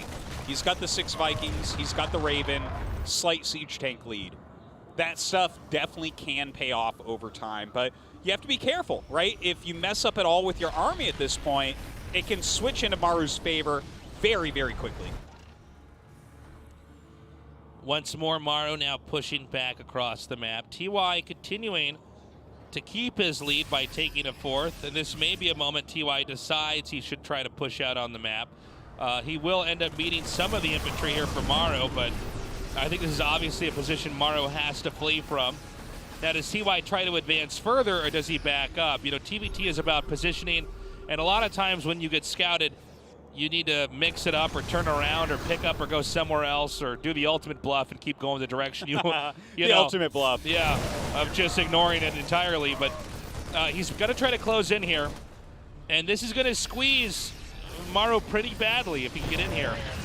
Well, Maru's actually been really picking up his starport production here. A good amount of Vikings in the air. He's still down in that regard by 1 Viking or 2 Vikings and doesn't have a Raven yet. So slightly favored still to TY, but Maru is making big strides in that area. Okay. We have infantry coming in here. Very nice armor shred there. And right now we've got these tanks backed up over here for Maru. This is an unfortunate position. You know, if you get behind the rocks over here, you can really shell them pretty hard. And it's a narrow area. It's hard for Maru to really get his tanks in here and try to defend. Yeah, he's just sieged up behind right now. I think he's trying to get an air lead to push that out. I don't know that that's going to happen, though. TY really making sure that he's making as many Vikings as possible as well. Maru coming around, swinging through the side. Picks off a chunk of that army. Not able to stop these tanks that are still shelling this. Now, he will be able to deny the gas here, but over time, this is really going to drain the economy here of Maru if he has to just be repairing this CC the entire game. Yeah. Repairing it, and you're not mining with those SCVs, so it's definitely very annoying for him. Now, Maru's going to move out on the map looking for damage. Oh, wow, Maru here with a lot of Vikings coming through. And I don't see TY even reacting here. In fact, he just barely gets 2 Vikings to pull away. Is there nothing here to defend? Because he could even try to inch in there and land on top of those tanks. Yeah, that actually might be a fantastic move if there's no bio behind. TY still trying to shell that quite a bit. But he did lose a big chunk of his air army. A bunch of his Vikings actually were at home during that. All right, a little bit of an engagement here. Maru out on the map with that bio, and TY gonna punish. Oh, he's going to get it. He's going to get the CC. It's getting lower. Oh, my God. It's so close to dead. This thing is barely hanging on. Maru's putting more and more SCVs on here to repair. All right, looks like Maru going to try to break out somewhere else. That area he may be almost giving up on. Oh, I love this Viking land over here. Just to come in here and try to hit these other SCVs. Okay, I like the idea behind it. The execution, though, just losing some of the Vikings. Well, now they're stuck down there forever. Yeah, because that's where they live now. That's their home. That's their home, yeah. But look at that. He drew the Vikings over. TY with the double drop into the main base now. Right now, it's TY with all the attacks here. Maru on the defense. Maru's barely been hanging on in a lot of these fights here. Now tearing through into the main. Oh, this is beautiful. Doing a lot of damage right now. Oh, he's going to get the armory, it looks like. That's pretty huge, man. Wow, +2 vehicle. Not going to finish. And he's not finished yet either. He's going to push through in this area. No orbital, planetary, to try to defend here. A little bit messy right there. Yeah. He tries to siege up, but some Liberators come in, push him out. He loses all of his Marines in the area as well. Big overextension there. His eyes may be too big for his stomach for that attack. Yeah, that was a little bit too ambitious, I think. Again, these tanks still have not been cleaned up, and it will not end with that Liberator either. TY has done just enough damage. I think he can keep attacking here. But there are certain advantages that Maru is getting here. For instance, his Viking count is way better. So any misplay and overextending with drops, or even with just medevacs with the army, the Vikings will kill it off, and you don't trade that in at all. Well, I don't care how many Vikings you have if this many siege tanks are actually on top of your planetary tastes. Look at this move from TY. Coming back up and reinforcing the area just before Maru had it completely clean. He's making absolutely sure he has at least 4 siege tanks all doing damage on top of that planetary. Again, this planetary's basically been taking damage for most of this game. Yeah. Another drop in. Yeah, oh my god. Like TY absolutely everywhere. He's actually moving another big army through the center of the map right now as well. Maru trying to hold on. He does have this extra base, but TY just won't stop the harassment. Over time, it does seem like TY, as far as map presence, is still outgrowing Maru here. This bottom base, close to 6 o'clock, is barely hanging on, and there is an attack coming down here now. Now, it's just a planetary. Let's see how quickly Maru reacts. In fact, he's not even going to try to dive on it. Instead, he's going to just set up a tank and try to start doing damage here. Oh, great disables here from Maru. Just tearing through this position. No tanks needed. Disables that. He will pursue. I don't know if there's any way for these tanks to get out of here either. Maru definitely forcing himself into a different type of position here. 2 armories going down. I think he's going to really focus on Sky Terran from here on out. A lot of Ravens in the sky, a ton of Vikings as well. But is that going to be enough to push back against TY, who's taking the entire map? This is an insane game here from TY. Maru has been having some excellent defense, but behind it, TY grows and grows. More and more command centers coming down as it's just endless fires in the base of Maru. And TY is continuing to create them. He's going to go for this planetary down at the bottom. It's getting too low. It will go down. Oh, just barely breaks right there. Maru doing everything he can to try to stop this. Pushes forward, disables that tank as well. But TY with more units coming up right now, dropping an auto turret that doesn't do much. Few tanks on the high ground sieging up, but Maru, oh god, he loses every Marine and has to back up. He just has too much. Really incredible play here. Now he's unsieged, he's backing up, relocating here towards the northern end of the map. And TY has an economic engine that you cannot stop. He will have such a large army here. He's already maxed out, but he can make army after army from there. And I think for TY to win this, he needs to have 1 or 2 very strong attacks that deny any more growth here from Maru, and Maru will simply be obsolete. I think you're pretty much right about that, but Maru's got the type of army that can bring you back in a position like this. He's got so many Ravens, he's got so many Vikings.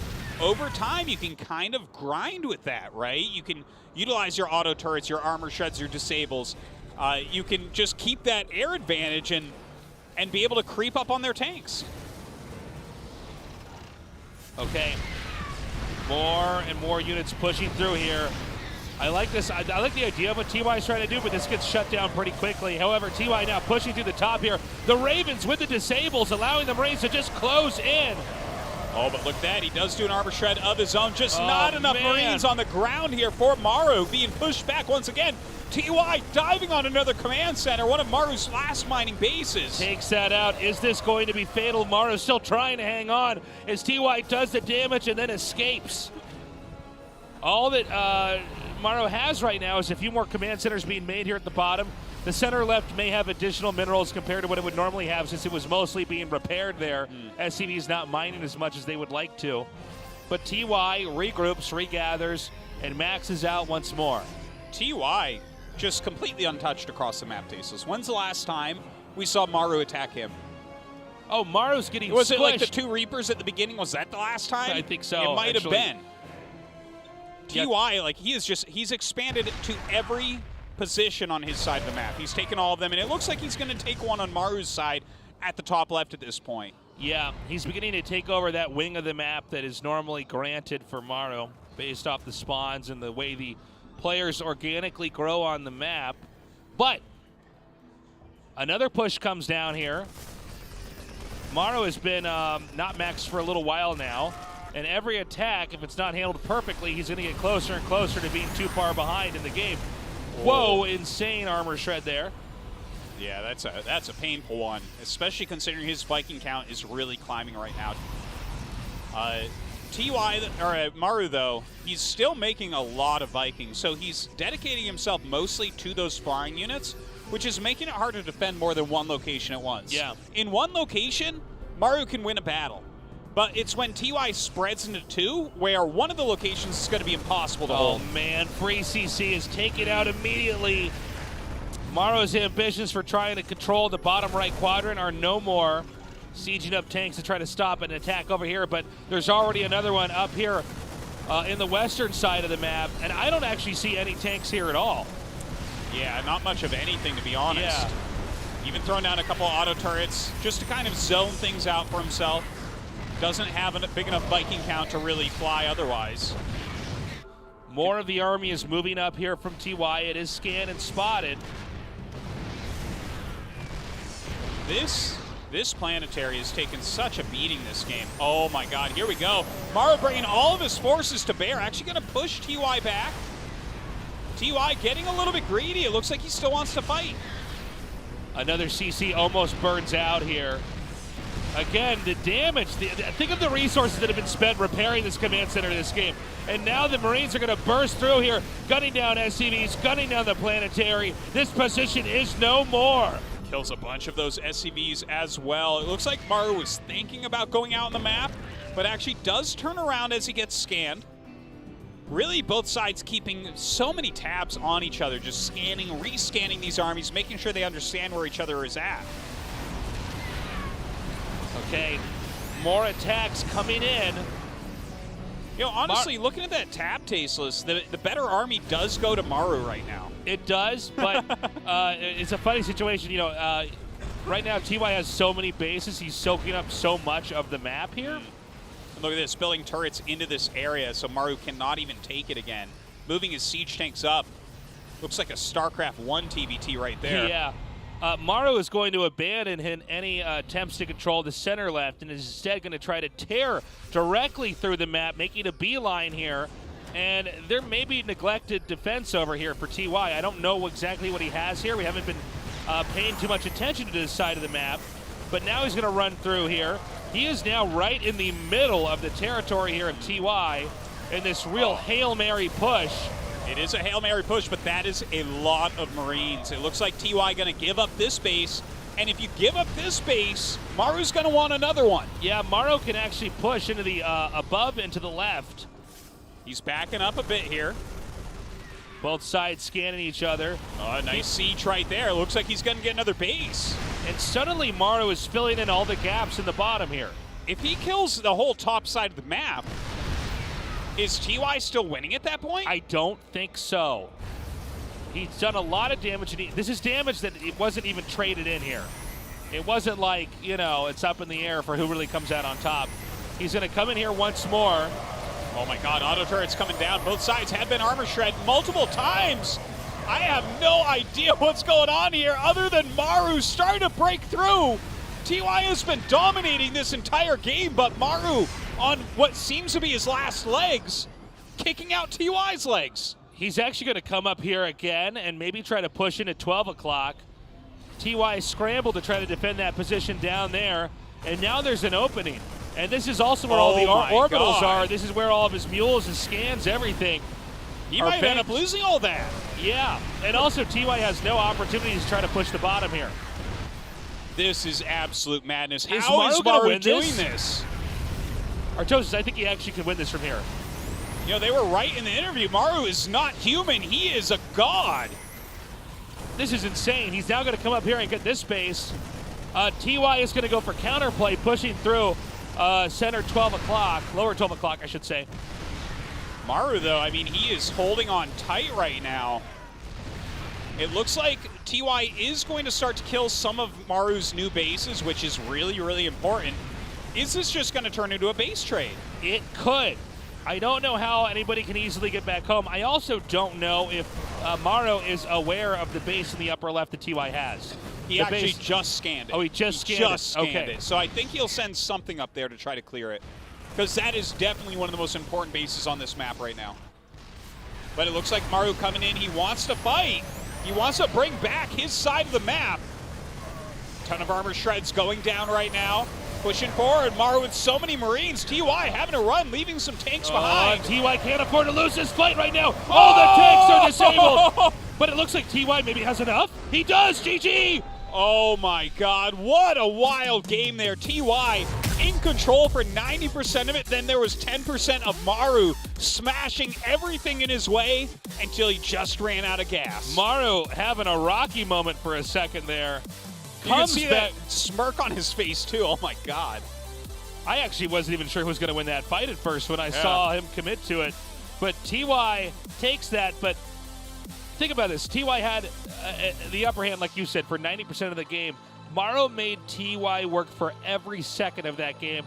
And for a second, not even a second, for a couple minutes there, it looked like Maru might actually have the most insane comeback in a TVT we've ever seen. Yeah.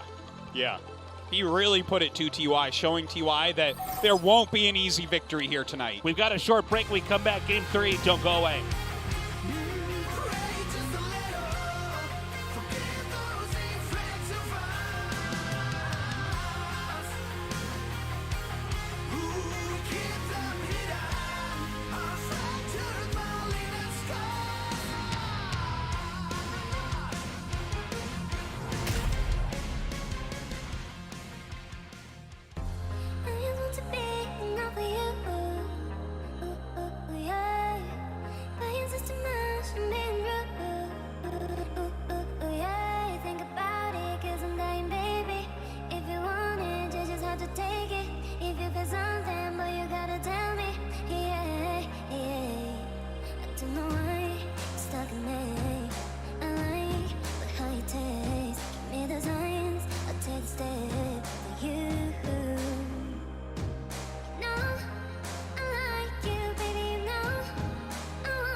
Think about it, 'cause I'm dying, baby. If you want it, you just have to take it. If you feel something, boy, you gotta tell me. Yeah. I don't know why you're stuck in me. I like but how you taste. Give me the signs, I'll take the step for you. You know, I like you, baby, you know. I want you to take the control. I'm like, alright, baby.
상큼한 복숭아가 사이다를 더 청량하게 새로움을 마시다.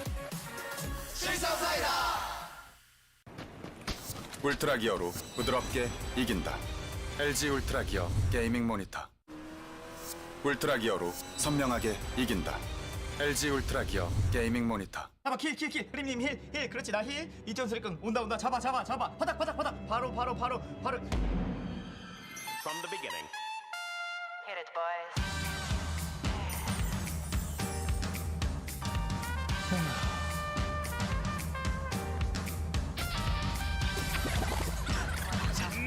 고고! 핫식스!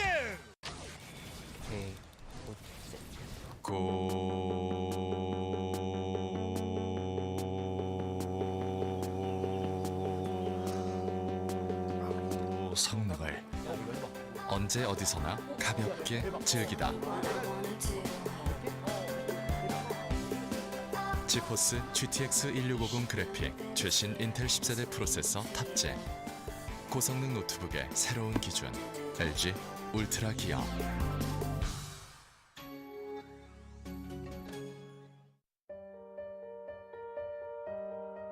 디자인을 하면서 가장 중요하게 생각했던 부분은 울트라 기어의 차별화된 브랜드 메시지를 잘 나타내는 것입니다. 신과 영웅들의 최강의 무기들을 검토하였습니다.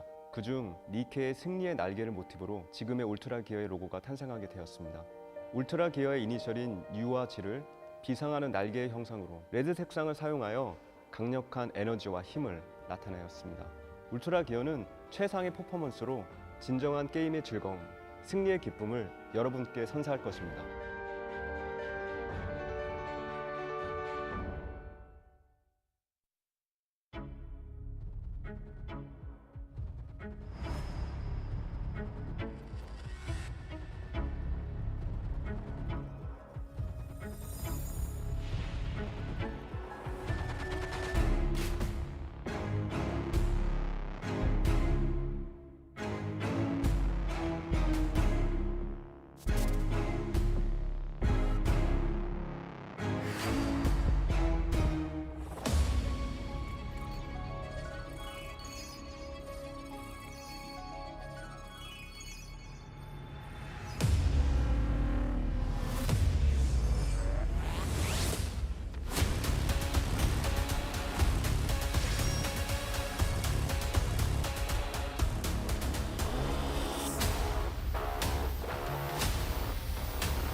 아프리카 TV 프리고 스튜디오 라이브 2020 GSL 시즌 3 코리아's Last Stand.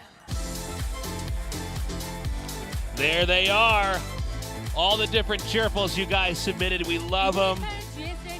We were able to have a very small audience here, 30 people. But guys, thank you so much for participating in this. So cool. We love the artwork you guys sent in. Oh, yeah. I haven't seen too much of it yet, but what I've seen has been fantastic. Thank you guys so much. Quick reminder, guys, while we are doing the GSL Code S Finals here now, we also have the ASL semis on the same channel later on today. That's right. Flash it's going to be playing random. Yeah, versus Somazurg. Yeah, it's going to be crazy. Flash make it to the finals with random. This is the craziest thing ever. So if you're enjoying this, and so far this has been the greatest thing ever, by the way. Well, the series has been these so first good. 2 games, this is already the best GSL Finals this year. Yeah, yeah, Easily. for sure. Yeah. Easily. Viewer predictions here. 56% of you said TY. I actually thought it'd be more Maru favored. Yeah, but I did too. Huh. The viewers they're getting smarter. They're learning. They're adapting. I expect they know how to open 80% doors, Maru. Artosis. Yeah. It's getting crazy. I can't just hide by putting a blanket over my head anymore from these viewers, man. I can't just bury my head in the sand like I once did. It's great having an audience for the first time this year. Yay! Super cool. Thank you, everyone, for coming down. Who got to come down. We're like a normal show, sort of, kind of. Almost. Woo. Hey, it's the first hint of something normal again. I love it. Some great cheerfuls and posters you guys sent in once again. Yeah. Thank you so much for helping us celebrate the last GSL Code S of 2020. Yes. Of course, we have many more plans in years to come here, but this is, I'm relieved to see that already this is the best finals, because season 2 was a good season overall, but then when it the actually season came, was quite good. Yeah, but when it came to the games for the very end, I'm like, oh, Yeah, it was one of the worst. It was kind of like the ever Game had. of Thrones TV series or something, you know. Yeah. It was like a bottom 3 finals. Yeah, for sure. The dragon, burnt the throne down. Yeah. And I went, all right, well, that was a lot of time I invested into this. But this season is turning out to be really good. Both of these players are so different in how they approach the game. It was really crazy to see that Maru, who was behind for almost the entirety of that game, with a crazy push, completely neglecting the left side of the map, came out and did so much damage. It was so cool to see. Yeah. And, of course, Maru crushing in game 1 here, too. I don't know who's going to take it. I do think Maru still looks a little bit scarier. He does look a bit scarier because that push in the last game, when you've been dominated that long in a game and then you push like that, that's scary. You're supposed to step on them at the very end and just kill them, and instead he torpedoes across the map, takes out 3 bases, and causes chaos. I'm like, whoa. Does Maru get like a special power meter that the other players don't have, or if he takes enough damage, he gets an ultra? Yes. Yeah. I think that actually is accurate. Yeah. He is not of this world, man. Maru is a different type of player. Everyone agrees on that. But again, if there's someone that can take him out, it is TY. God, this is good finals already. I am in such a good mood. This is going to be the best StarCraft day of 2020. Easily. And you know what? If it goes long enough, Maru and Flash might even see each other. Oh my God, they're going to be in the same room at the same time, and then I think the universe ends, right? A black hole opens up for sure. Yeah, we all I'm going to jump into the black hole so quick. Yeah. Maru and Flash create a black hole. I'm like, whoa! oh God, I've never want to be spaghettified so badly. Submarine for game number 3. Right now, Maru and TY tied up 1-1 in the GSL S3 Finals. 영광의 전투가 펼쳐진다. GSL을 위하여.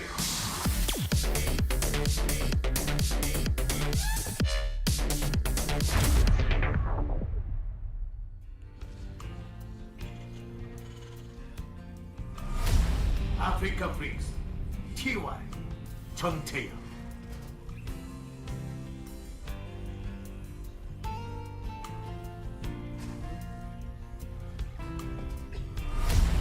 지니어 클린스 마루 조성주.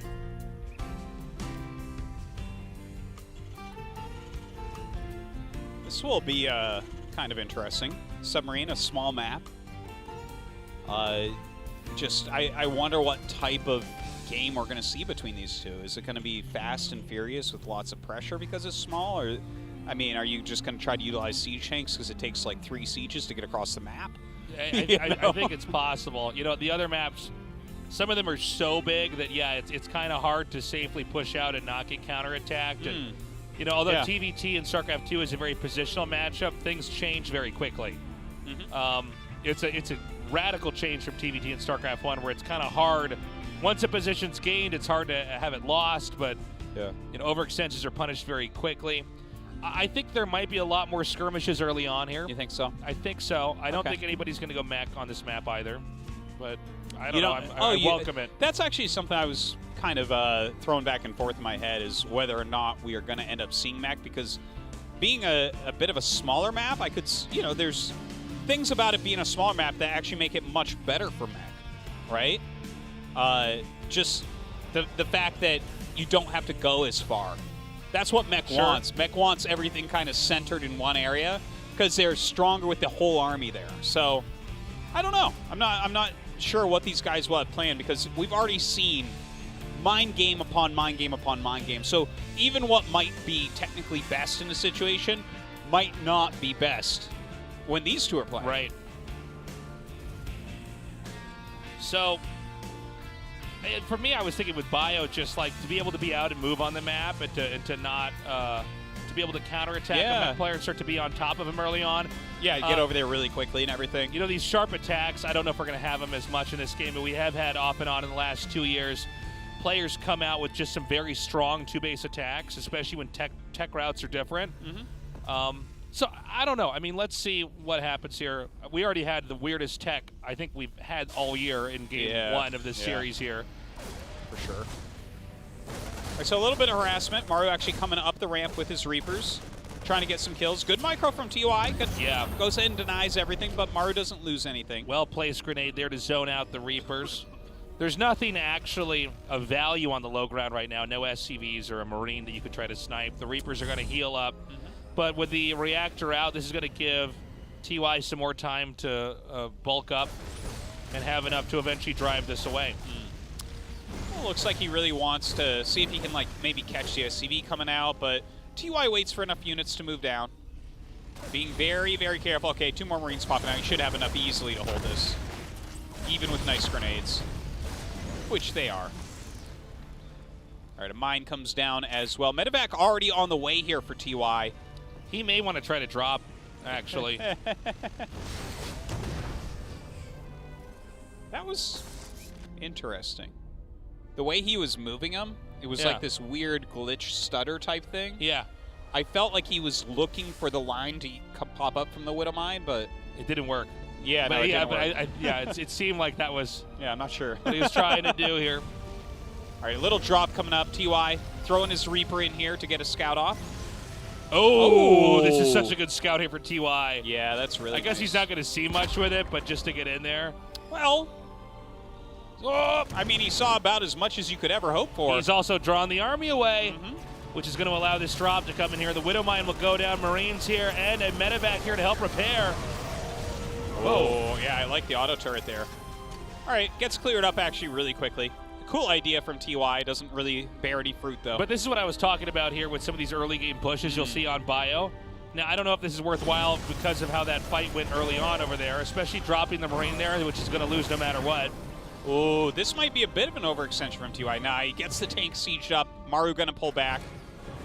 He needs to back up. Definitely some high-tech scuffles like you were suggesting. Okay. Yeah, this map seems to be suited for a lot of TVT dogfights in the middle of the map, you know? Yeah, both players trying to gain a little bit of an edge.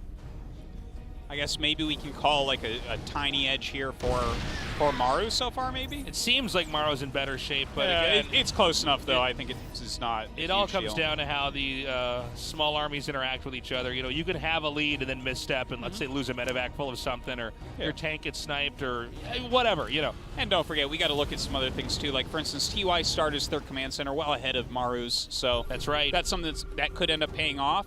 In the meantime, Maru actually making his on location, so maybe a little bit greedy in nature. We'll see if that gets punished by this medevac that just went to the north from TY.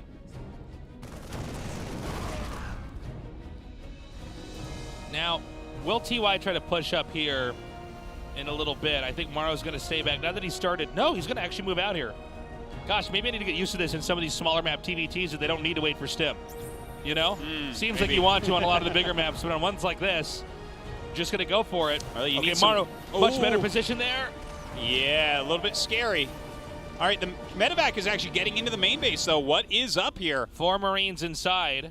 It's not a huge payload, but definitely could get something done if you don't have any units up there. Yeah, I mean, the thing about, you know, when you're both 2-basing and getting your 3rds up here, you really just don't have a lot.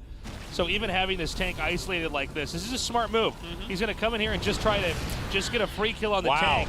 That's big. Stuff like this goes quite a distance if you're very low economically like you are in this game. Absolutely. But in the meantime, the 4 Marines did do something over there. They killed some SCVs, caused some lost mining time. Yeah, killing 4. Stim, by the way, starting for TY a bit later. The barracks has to lift off, and actually, this push in the main, he's going to get the barracks. Wow. Okay, this is actually enough damage that TY has to start panicking. He's got to make sure he deals with this as quickly as possible now. I think on this map, you can get the tanks close enough to the side that you can shoot the ramp. He's got 3 Ravens, so he definitely can deal with this. All right, 5 auto turrets come down, but look how quickly Maru gets out. That was perfectly done there by Maru. He got out. He got out. He got away. He still has access to the main. He can still shell this all he wants. He's going to land the Vikings here. Just some brilliant plays coming out of Maru so far. All right, gonna get his Viking out of there now, finally. A counterattack from TY. This is a much bigger army than what Maru's working with across the map. Maru is still hammering away with this army down here outside the main, but this is a lot of Vikings, a lot of tanks, a lot of Marines. Stim isn't done, so the Marines can't dive on the tanks. You know, once you have Stim done, Marines can actually stim and run in and kill the tanks. Before that, it's like you're almost never going to trade that well. These 2 tanks are going to be cleaned up. All All right. Finally, TY does get rid of that attack. He is denying the third base right now over here. Now, did Maru overextend back there? That's what we got to ask ourselves, because TY is actually expanded over here at 3 o'clock, hugging the right side of the map. But now Maru has no map presence, and TY seems to be everywhere here, chucking auto turrets down here to kill SCVs. Absolutely. Great move going down. He is going to end up losing all of his Vikings, though. I mean, his Ravens. The Ravens got to be able to land like the Vikings and just not have an attack. Yeah, no attack. They just walk around, that's it. They got really awkward-looking feet. It's like a bulldozer transformer. It's like they never walk quite right. Okay, the CC's landed down here. How quickly, though, will TY react? And by the way, Maru hunting down this Raven, if he gets the kill, and I think he can basically angle it so that it can't get away. That will allow a counterattack here from TY. But if he keeps the Raven count low, having a superior Raven count, especially in a phase of the game like this, is huge. Absolutely it is. All right, big move from TY coming over here. He's going to do to Maru what Maru did to him, but with even more tanks. And also, all the add-ons point to the right side, so there's actually a lot of damage that can be dealt very easily over here. He's actually picking off 2 of the tanks there. A huge moment. Oh, my God. And keep in mind, he's basically on production. He's going to go for the add-ons here. He's going to deny combat shields. TY, and he's far from finished there. He is dealing so much damage. Oh, this actually could be a lethal amount of damage here. Well, he's sending more units up right now. Going to hit the new third base with some Marines. There's 1 tank and Marines, but it's isolated down here. Oh my God. Look at that. Joins up his Marines to help hold on to this. Some SCVs being pulled, an auto turret going down. Oh my God, the tank is barely killed off. The Vikings land, but I think TY can regroup and do even more damage. How many barracks are actually in this game? Is it 2? 1 making an add-on? Maybe it's very low. He's remaking them now. But TY has really stopped his production. I mean, look, he's got a ton of minerals. When you kill that many add-ons, though, the add-ons have to be remade, so you're not making an army, which means every unit is even more precious. TY just sucking up minerals over at his third base. Keeping so much pressure on Maru right now. He's up almost 30% as far as supply goes. The 1 tank in this position that was siege goes down. The 2 others sieging up are killed off shortly after, and I just don't think Maru can hang on. Maru in some serious trouble here as those Marines just pound through everything. 19 SCVs lost. Maru's economy really being affected here. GG! TY takes game 3 in this insane series. A very fast and furious one on our smallest map in the GSL. TY taking that one down. A very scuffle-filled game that he was able to just kind of outdo Maru. And it seemed like Maru's first attacks were really good, but TY's counters so much stronger. It was scuffle-licious, is what I call it. It certainly was. I like how they both push the mains there. It looks like you're trying to deny a third, but actually the main is just open enough. You can shell it. Hell, man, why not both? Deny a third, push the main, kill the add-ons, stop and upgrade. Everything you want, Tasteless, in one push. Death Aura for map number 4.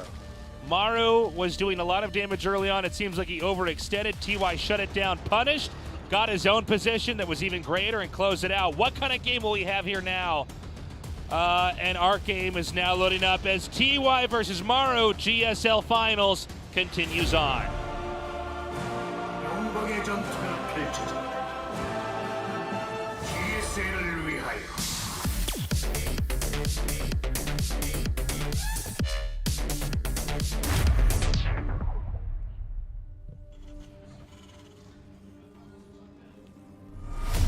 아프리카 프릭스 TY 전태양.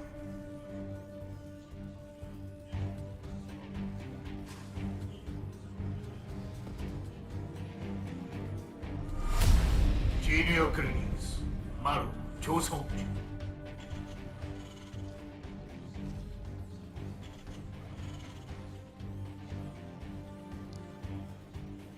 Wow, this has been an awesome series so far.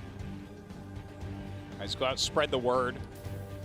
The people need to know. Get on the horn. Really, truly.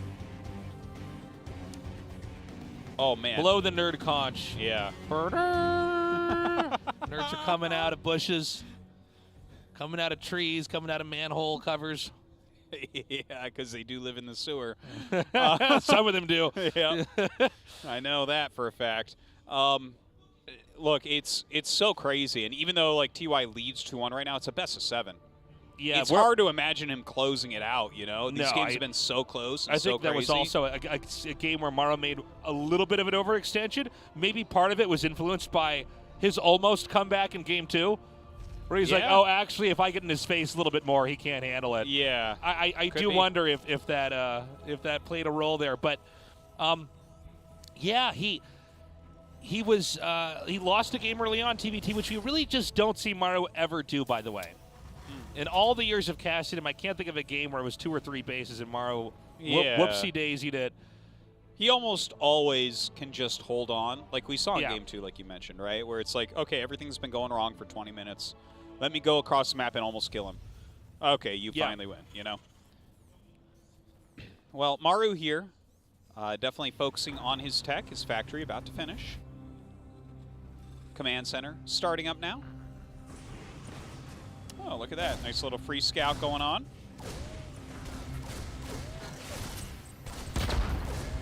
Trying to get out. Not going to be able to do it, though. TY with a little bit of a punish on that Reaper. But you know what? It got some good info. I do enjoy the very, very early game with these two guys, just seeing the little micro tricks and the skirmishes and like who's actually attacking who and what do they try to go for and what does, you know, the other player make to defend it. Who's going to make one Hellion and go be fancy with it? Are we going to have a mine? Where is it going to be laid? Yeah, exactly. Does someone get a quick Widow mine and hide it somewhere? Or, you know, there's so much to these skirmishes early on. These little skirmishes that you're talking about, me too. I'm kind of a junkie for it when it's these two players. I want to lay on my bed with my feet in the air and like holding a pillow. Kicking around. Yeah. Like, slumber party. Yeah. Now, in this game again, we don't have the structure laid out yet for what path they're going to be taking here. You know, there's a little bit of ambiguity in TVT where you both get a command center, then you get a factory and a starport, and there's a bunch of different ways you could take the game from there. It actually allows for a lot of variety in the early game overall. Sure. There's a lot of different choices that can be made. There's a lot of different like small unit sets that you can choose to go with. And in this small unit set and the spirit of the strategy behind it, it's going to be a very quick drop. Yeah, he's got a mine in there as well as some Marines. Yeah, now there's Marines here to defend, but the quick third command center means that you know, this, out of all variables, this is not going to necessarily be bad for Maru, assuming he pulls it off. But that Reaper saw that, right? Yeah, the Reaper did end up seeing that, so he's going to be very ready for that. Can't really imagine it doing that much now. Yeah, very good scouting going down. Had this gone undetected, I think it'd be a very different story, but he comes out. He at least has the initiative on the map here. Now there might be some tactics he could do with the Widow Mine here. Yeah. If he can get the medevac out of vision and plant the Widow Mine somewhere and maybe try to bait it with the Marines. Well, unfortunately, not really going to work. He trades it for a Reaper. Yeah, totally the worst trade you can get. The Reaper has no value already. Pretty much. So sucking up a mine hit. Yeah. Okay. Yeah. Let's do it. A mine hit to kill that mine too. Yeah, that's fine. Now he knows there's still been no Viking made, so he's going to try to act as a threat on the map here. And there are Marines out on the map here for TY, so TY actually has to turn back around.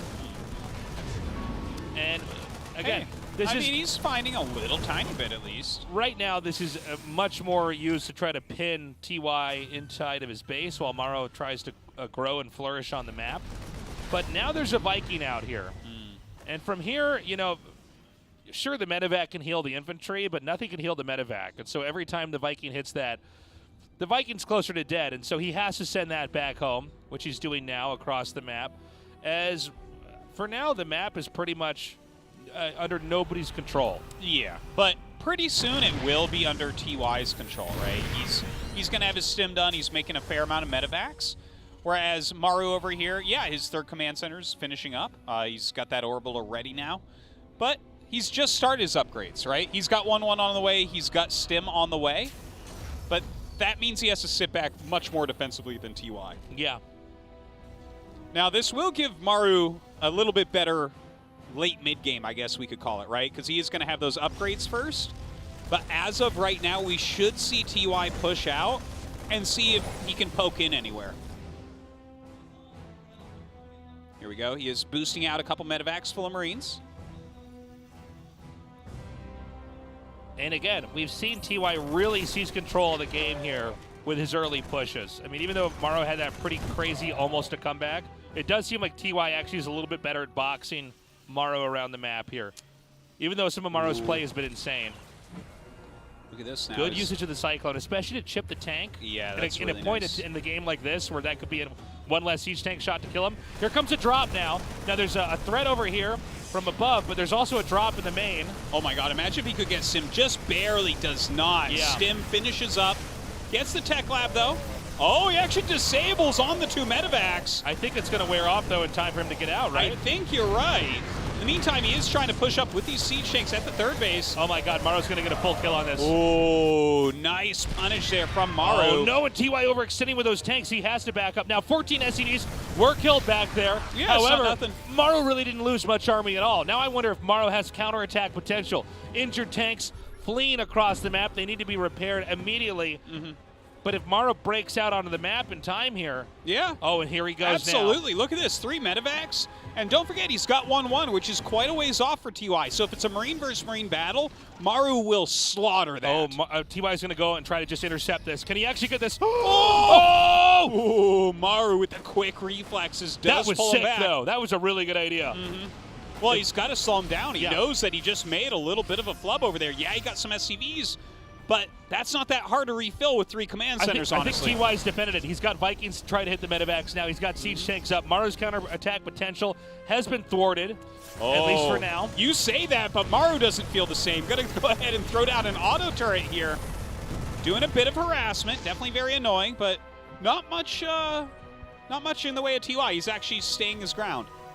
Doesn't want to let Maru in anywhere else. So, behind this all, we have Maru taking another base. Oh, wow. Is he going to go for this? This is crazy. This is insane. This is actually probably a mistake here. No doubt that was a mistake. There's no way for him to boost out. He actually boosted before he went in. Oh, he lost a lot during that, too. Yeah, that was actually... He basically lost 2 medevacs full of Marines. 20 supply down the drain. And this is while he's taking a 4th base behind all this.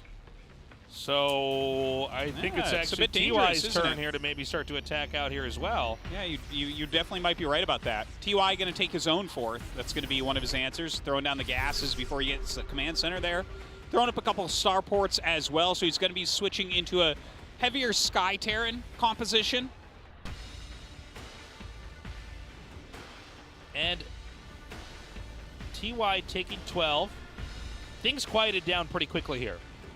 Yeah. After both sides have suffered losses and overextended, it seems like they're going to stay back and power up, try to get a more robust unit comp. Well, this is kind of that funny spot, right, where the 4th bases are being taken and they're adding on tech and getting 2-2.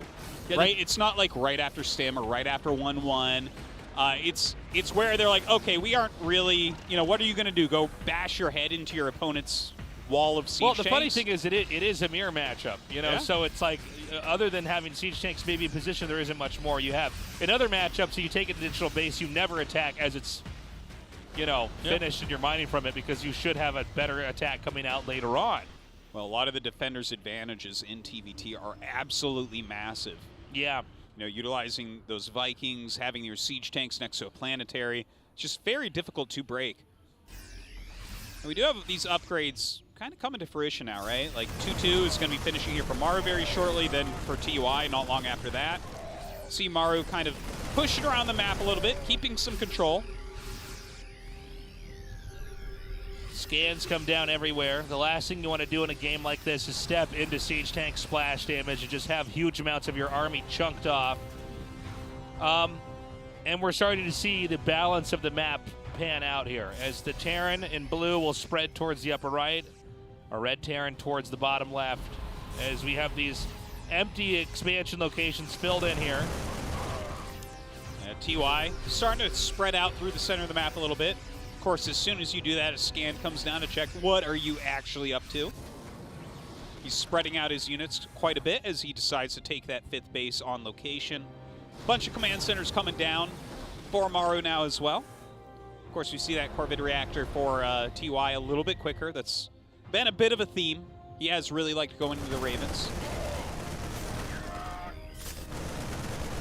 Now we have TY beginning to open up the map. This is important to note when these locations actually get broken open to, because there's going to be lots of counterattack potential. By the way, Maru now moving over to this location. It's just 2 tanks. Was 2 tanks as those are wiped out as the command center has to flee. TY scans down here at the bottom looking for an opening. He does not see one and decides to turn around. Maru suddenly and swiftly taking a lead here. Yeah, some great moves coming down from Maru, really punishing TY for maybe being a little bit too aggressive in the way he's expanding. TY roaming the map as well, but not finding the same thing on Maru's side. Yeah, Maru once again taking the initiative here.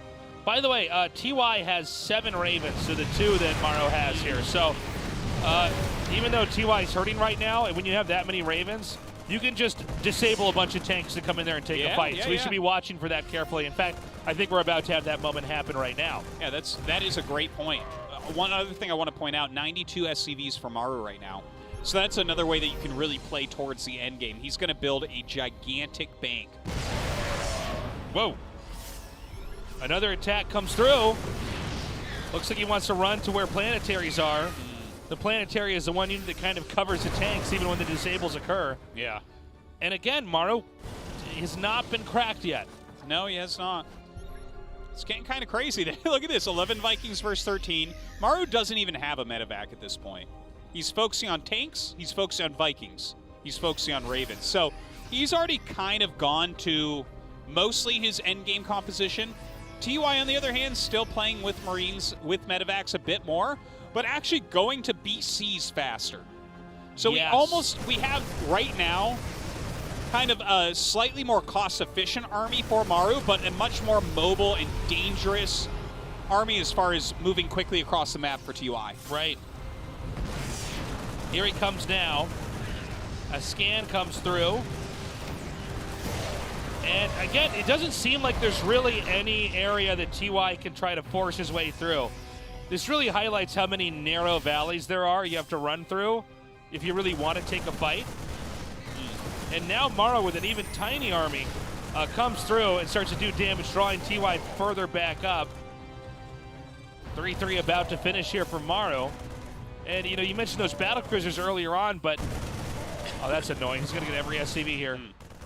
I mean, Maru might be too big in that amount of time. My God.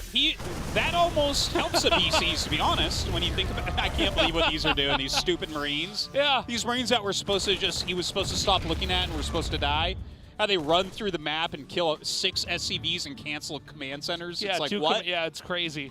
But yeah, what you were talking about him being too big, that's somewhere where BCs can be really strong. If you know where their Ravens are at and you avoid that, you can fly your BCs around, do a ton of damage, and then just beam out before he gets there with his Raven Viking.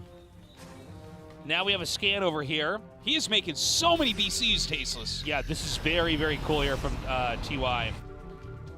Maru is very turtled up, has no interest in actually trying to take a fight. Here come those disables I mentioned earlier. Yeah, this is such a cool game from TY right now. Look at this, just punching forward, getting through a lot of these very quickly, gets all the siege tanks in the area, and just causing damage, causing havoc. Yeah, he's doing a great job so far. A scan as he pulls away. And TY's doing damage. I don't know if it's to the same degree that we saw there on the other side of the map, you know, with the infantry army, but TY really starting to take the initiative as Maru is in here on the defense. Great job gunning down those tanks with the Yamato gun. Oh, yeah, and just jumps right out of there, loses nothing. This is some beautiful play coming out of TY, and the way he was able to do this is kind of like a concept called leapfrogging, where you're actually jumping over whole tech groups. Yeah. Like he went from his Marines, instead of doubling down on siege tanks like you see a lot of the time in Marine tank versus Marine tank, he jumped up heavily into air. So he's just using mobility right now. He's just running around the map. It's a very difficult style to play, especially against something like what Maru has. But if you can split it up like TY is doing, you can see how strong it can be. Yeah, it's really smart here. Auto turret's coming down now. And we're going to see TY actually close in on some of those tanks there from Maru. He does take them out, and a wall of auto turrets allows TY to then escape behind it. Such important moves. I love the usage of the auto turrets. Yeah. He takes a fight, and then he knows, okay, if you stim and chase me, I lose. But if I put the auto turrets down here, you have to walk away. I get to keep my core tech. The only thing I'm losing is Marines. Now here he goes once again, stimming down. You see the siege tanks are coming. These entrenched positions that Maru's going to have are going to be really strong, and TY has to run from them. TY turning around with all of his BCs. He's got 7 of them out now. He has to be careful, though, because if he gets caught by the Ravens at all the BCs die. You disable, and the Vikings clean them up in seconds. Do you ever want more than these 7 BCs? Oh, there's definitely a number where you're done making them. I don't know what that number is. I tell you, I think it matters against what type of compositions you're against, but I think in this situation, that's enough. If you try to make more than that, then I think Maru is going to kill you because your supply is too heavily BC. He also does need to keep some Marines fielded on the map, and he does need some anti-air of his own. But the thing is, Maru, it's like, yeah, okay, TY is taking a bit more of the map right now, right? He's got a bit more map control as we look at this insane Venn diagram of sensor towers. But the positions Maru is taking are very, very strong, right? When you have Siege Tank, Turret, Raven, Viking in an area, Marines can't break that. Marine, Raven, Viking can't break that. Right now, TY is really revolving his whole strategy around outmaneuvering Maru. But if Maru takes it slower like we see him doing now, you just don't see as much damage done to him. Here come those BCs now. And we have the Vikings coming in here. They're going to get maybe he needs a jump. He needs a jump. jump now, man. He scans, he sees it. Meanwhile, Maru pushing up here. Good escape. Oh, he does jump right out. I think he saved every BC. Yeah, but what did he actually do with that? Not much. We're He now killed on, turrets. what is it, a 71-second cooldown for another jump? Yeah. He killed. Yeah, you're right. He killed 5-6 turrets, maybe a depot, I don't know, an eBay that wasn't being used. It pretty much didn't do anything. Yeah, it's not that big a deal for Maru. Maru now is going to push this planetary. I think he's going to kill it and also actually outgrow TY by having every base on the map here. Well, he is not done with these BCs. These cannot jump out, so they have to get in here, do damage, and then run away. Notice we are going to see a lot of skins. He's actually got units in between. Look at that beautiful move with these Marines. He's trying to catch the Ravens on their way over. It slows him down and tells him exactly where they're at. But Maru now pushing up here in the upper right, taking out the new command centers as the upper right quadrant of the map is crumbling. The CC's been reclaimed. I think Maru is very close to victory. I don't know if these battlecruisers are doing the damage they need to do. Yeah, it's a good question, but you know what? The battlecruisers can rotate over here quicker than that air army that we have for Maru. So if he does that, battlecruisers will slaughter an army like this. Instead, he actually brings his own Ravens over, disables, and he will be able to clean that up as well. Great play here. Yeah. Now, I mean, I think that move was still okay from Maru, but I feel like if these are the comps that we're going to see, Maru does need to take it a little bit slowly. His entrenched positions can't be broken if he's got his army together, right? Right. But when he's splitting off smaller groups, that's where TY can start to really hurt him. Okay. TY now pushing out. Now, this location, I think he can take the fight, but there's almost no resources there. Yeah, that is true. But I think at this point, you have to kill anything you can. Like, even this area with the turrets to kill, that's another possible area for him to hit again later. Sure. You have to always be working on killing things. Now, keep in mind, TY is barely mining here. He's reclaiming these bases in the upper right, but if TY gets pushed and loses a fight here again, which I think we're going to see, I don't know if he's going to lose it, but there's going to be a fight here, as pretty much everything that Maru has is headed northbound into this area. You know, you don't have endless command centers in TVT. It looks like you do, but these things do cost a lot. Are you sure about that? I'm pretty sure. Oh my God, throws the auto turrets down. But look, yeah, look at this. Even one tank with this army. Yeah, the army you see there from Maru, TY cannot engage. His entire army together could not engage If your army is turned orange, you have to run if you see a siege tank in siege mode. Well, even if he has all his BCs there, he can't do it. So he has to do moves like this, where he's actually going across the map, hitting somewhere else, Beautiful. Runs in. Yamato's jumps out. So sick. So sick. Oh, my God. Yamato's that down, but I'll tell you what, man. He's got more command centers. He swaps it in with a new one. I don't know. I feel like Maru is slowly closing in here. I might be wrong, but it does seem like that's going that way for me here. It feels pretty darn even still. And yeah, we see a bigger bank for TY, so that definitely does mean something. But, like, again, Maru's actual army is so frightening. He's got 10 more Vikings, and he's got way more Ravens. And he's getting Yamato cannon of his own.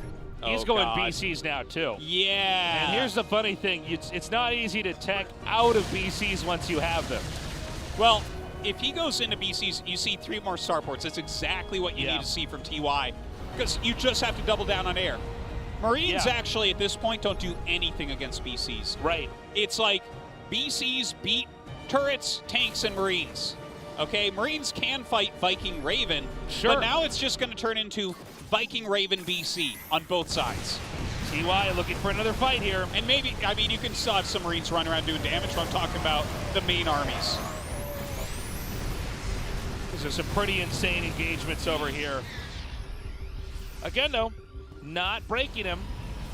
Now, TY is reclaiming territory here in the upper left. We have, as is par for the course, a routine battlecruiser a drive-by here. And as the Vikings, which again, Vikings are very slow. As the Vikings get over here, the battlecruisers just warp back. Yeah, he's got to do it right now. Okay. You see those preemptive scans out in the front. Yeah. He's watching for them to come, because if they get there, he loses. Oh, a huge move. He actually beams on top of the army over here. Oh, this is so insane. And look at this. Oh, this is going to be where it's all decided. He just got him completely out of position. The Vikings are too slow to come back. Oh, my God. Look at this. Throwing down the auto turrets, trying to stop him from coming in. And the Vikings targeting down some of these Ravens. He's still got the Marines underneath, so Vikings cannot do this alone. Yeah, I actually don't know that Maru can take this fight. The Marines coming back here, but now the battlecruisers have nowhere to retreat. Oh my God, it's carnage everywhere. There is a million Vikings here. He's gonna kill them all off. He's closing in here on the bottom right. Yeah, there's Maru no more map to run to. Still has 25 Vikings there. Easily gonna clean up the BCs. And ends up taking that one down. You can see it was strategically such a cool move from TY, but Maru's showing the strength of the army he's built all game long. And also the reason why you need to always warp back home. You can't warp into a counterattack unless you know it's going to win the game, because he's lost all of his battlecruiser assets that he was building up to this entire game. And now Maru is making PCs of his own. And in what is one of the funnier looking TVTs I've ever casted, there's a comical amount of Vikings out that can now land and fight anything on the ground, or lift off and fight anything in the air. Yeah, and Maru adding BCs into this mix, as well as just a few siege tanks. A few siege tanks will basically hedge against everything. He's got the air advantage. He's going to have the BC advantage. And a few tanks to top it off. Maru has made the ultimate army here. How does TY break through? Is it even possible? Well, he is switching heavily back into Bayou. You see 5 medevacs being made. You see 5 Ravens being made. So, I mean, he's going to try to disable everything and then just win with Marines. Yeah. Okay, he's coming in here now. I think Maru can push to this position. The battlecruisers are just too many right now. More Marines are gathering up. But again, the air support here with these Vikings. The Vikings can land at any time. So there's no way to win this fight by air. But by ground also seems to be impossible for TY as well. Yeah, Maru is just plowing through absolutely everything. Going to pick off a ton of SCVs, kills those bases, going after the command centers now as well. He's now pushing up through the top, continuing to armor shred here, but the battlecruisers simply move away. Oh my God, gets the command center. I love that one depot that's been sitting there. That's TY's. I know. It's just been watching ignored it the run whole by. game. Now TY's army is moving out here on the map. Keep in mind, TY's running out of resources. This base is about to be hit is the only base he's mining from. He is very close to done here. In fact, he has 100 minerals in the bank. Warps away, buying more time. Regroup. He may even then push northward from here. Oh my gosh. Even gets a few of the disables off. Not in time, though. TY is quite on his last legs now. He needs a good engagement against these BCs. He needs to nail the disables. He needs to knock out the air army of Maru if he's going to have a chance here. And he's built an army that could do it. Yeah, he's back into heavy, heavy infantry. And look how many Ravens and Vikings he has at this point as well. But it does seem like the sheer amount of Vikings that Maru has is really the strongest thing.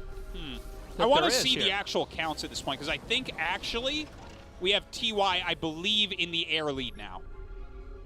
Look at that. Look at that cloud. This might be the number you were talking about when you know how to stop making BCs. Yeah. If you have too many, you don't have enough supply of other things. The amount of Vikings that TY has made, I mean, if you just take like armor shreds out of the equation because everything's going to be orange, and dude, I mean, if he just disables a few units, I think TY can actually kill this army. Look at this And that's push. why you see mass turrets going down. Yeah. Oh my God, here we go. It's a very unconventional push he's doing here. He warps away. I don't know how well this is actually going to work out. Is TY going to come back? He's starting to take out more of these battle cruisers. Doing some disables here, punishing where he can. Yeah, these turrets will finish, but they'll be torn down momentarily. Jumps that BC out. Doesn't want to lose it. The Marines gonna push through. Look at that, 25 Vikings for TY, 22 for Maru. 12 Ravens against 2. That's the big difference. So it's 12 BCs against 12 Ravens. Yeah. I mean, that's enough disables right there for TY if he can hit them. I can't believe TY has managed to stretch this game out. This has been absolute madness. Let's also remember that Maru is going to mine out first. He's had more the left side of the map for most of the game. Oh. The rest of his minerals are going now into turrets as he's trying to basically do an alternative-looking Terran push where the turrets operate like siege tanks to cover. Well, this makes a lot of sense to throw the turrets down because there's not a lot you can do to fight the turrets. Maybe you can throw down auto turrets. But when there's siege tanks with them, it's hard to engage that with your Marines, which is really the only other thing TY has. The only thing he has to clear the ground. So if he makes enough turrets, if he sieges up a few tanks, TY has to go elsewhere, and you can see TY identifying that immediately. Look at this. As Maru moves in at another base, TY going to counter towards the main. TY going to go for production this time. Maybe try to get in here, destroy the barracks, destroy the factories, destroy the starports. All right, Maru going to fly back. Now, Maru did take that base out. So right now, TY is mining from one location. You see his minerals growing as if this was the early game of a StarCraft match. Look at this. All right. Oh, my God. Immediate armor shut on most of the Vikings there. A Viking lead of 2 right now for TY, but he does have far more Ravens, which is very important. He has far more Marines as well. It's the BC count. That's the big difference here for Maru. But how useful are those BCs going to be? Shooting down everything here in the natural. He's got Vikings to cover the main. Oh, look at this micro from Maru. Comes up, gets some volleys. Really nice. A misstep on either side cost the game here. Battlecruiser's actually going to come up here again. I think this is a great move by Maru. He's barely hanging on. The main base is about to get shut down here, but he's going to go take out the last. That's actually, there's no minerals there anyways. Yeah, even less than I TY's thought. out, man. He needs to win, and that's the move he's making is of winning quality. Yes. So he might be able to do it still. Yeah, I don't know that Maru has a way to directly deal with the army. And actually, Maru's almost mined out his side of the map. And losing production means you just can't make anything else. You can make more of your own production buildings, but then all your minerals are gone. Yeah. This is just neck and neck right now. This is the craziest TVT I've ever seen. One of them is going to end up forcing an engagement somewhere. Yeah. Now, I think TY actually can win this. But I think Maru can win it. I'm not sure. I think Maybe. it'll depend on how the Ravens cast, right? Oh, keep in mind, there's you know not what? a lot of places to jump to for the battlecruisers that are actually advantageous. That's true. But Maru's also taking the space at the center right that was supposed to go to TY, and maybe with these battlecruisers doing damage over here, it'll allow an opening where this can't be contested. God. Oh, siege tank on siege. This is a great move. He has to beam home. He has to beam home right now with those BCs. Here we go. Oh, man. Does do the armor shred, but there are way too many Marines here. The BCs start to fly back. He does not jump them in. Interesting choice. Wow. I mean, if he jumps them in there, the game gets decided instantaneously. But that Instead, means TY, he's forcing the base trade to continue. TY wins that fight, and there's certainly more base for Maru here. He just There has is. more stuff on the map. He does. He does. It's all true.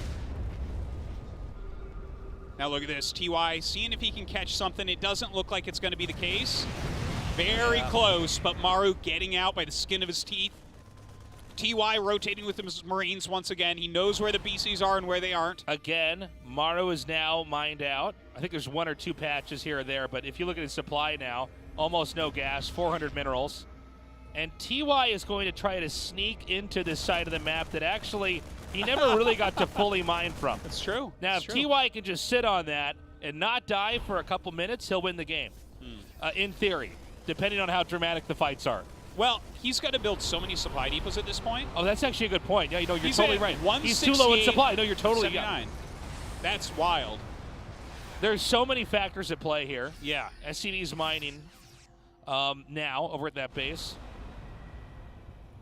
Oh, now, this is great by Maru. He's added in a few tanks, and he's throwing down some more barracks. He wants to go back into a traditional, a traditional style of TVT. Oh my God. So many disables. I don't know that the BCs can fight back. The tanks are sieged up. The tank's definitely getting some value in there. He's flying back over the rest of his base right now. The BCs are mostly out of commission. That's it. Oh GG, my TY taps out. God. And Maru barely gonna take that one. That was insane. Oh my God. That was one of the most insane games ever. Completely different play styles, strategies, tactics. Completely different. And Maru had to win that there, guys, because he was out of minerals on his side of the map. Yeah. Maybe TY should have stayed back. I'm not sure.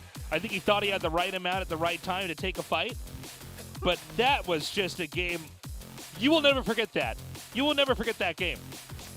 And it's tied up 2-2. That was such a masterful game on both sides. Yeah. The amount of difficult decisions they both had to make that were life or death. Yeah. It's so numerous. What a match. Short break. When we come back, we continue on with the GSL Finals. Do not go away.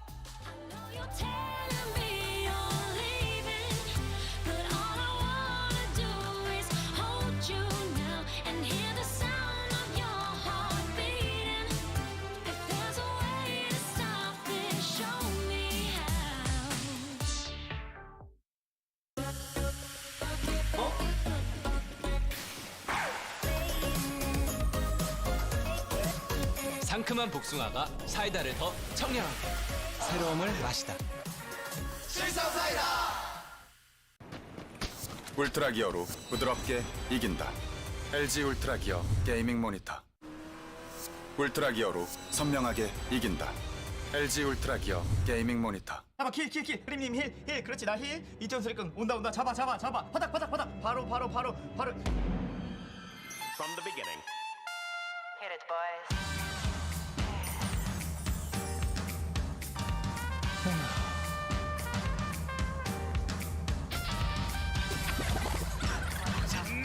고고 핫식스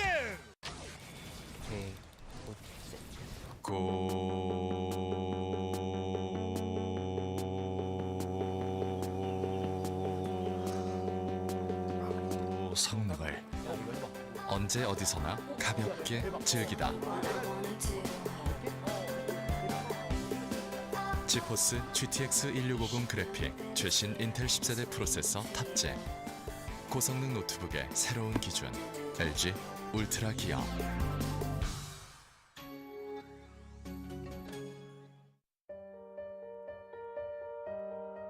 디자인을 하면서 가장 중요하게 생각했던 부분은 울트라 기어의 차별화된 브랜드 메시지를 잘 나타내는 것입니다. 신과 영웅들의 최강의 무기들을 검토하였습니다. 그중 니케의 승리의 날개를 모티브로 지금의 울트라 기어의 로고가 탄생하게 되었습니다. 울트라 기어의 이니셜인 U와 G를 비상하는 날개의 형상으로 레드 색상을 사용하여 강력한 에너지와 힘을 나타내었습니다. 울트라 기어는 최상의 퍼포먼스로 진정한 게임의 즐거움, 승리의 기쁨을 여러분께 선사할 것입니다.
team, Prego Studio Live 2020 GSL Season 3 Code S Last Stand.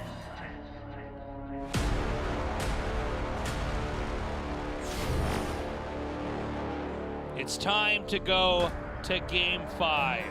It will be on Golden Wall. This is a very different map from the rest of the maps.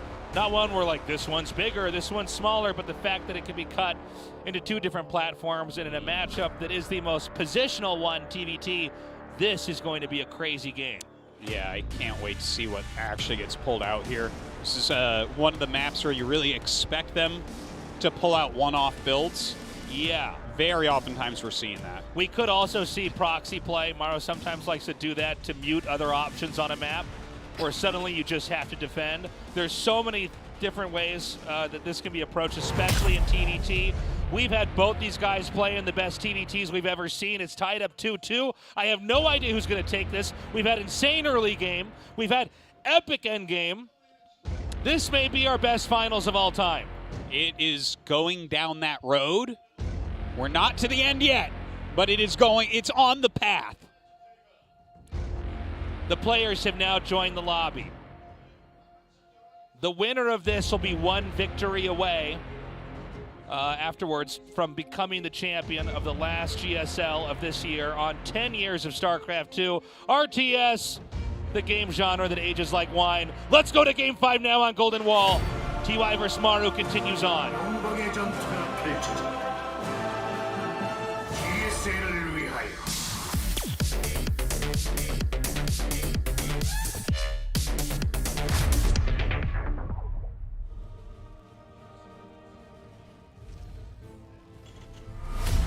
아프리카 프린스 TY 전태양.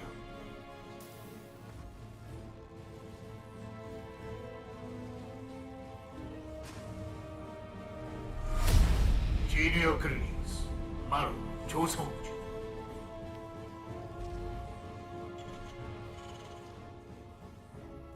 I'm wiggly with anticipation to see what these guys are going to pull off here.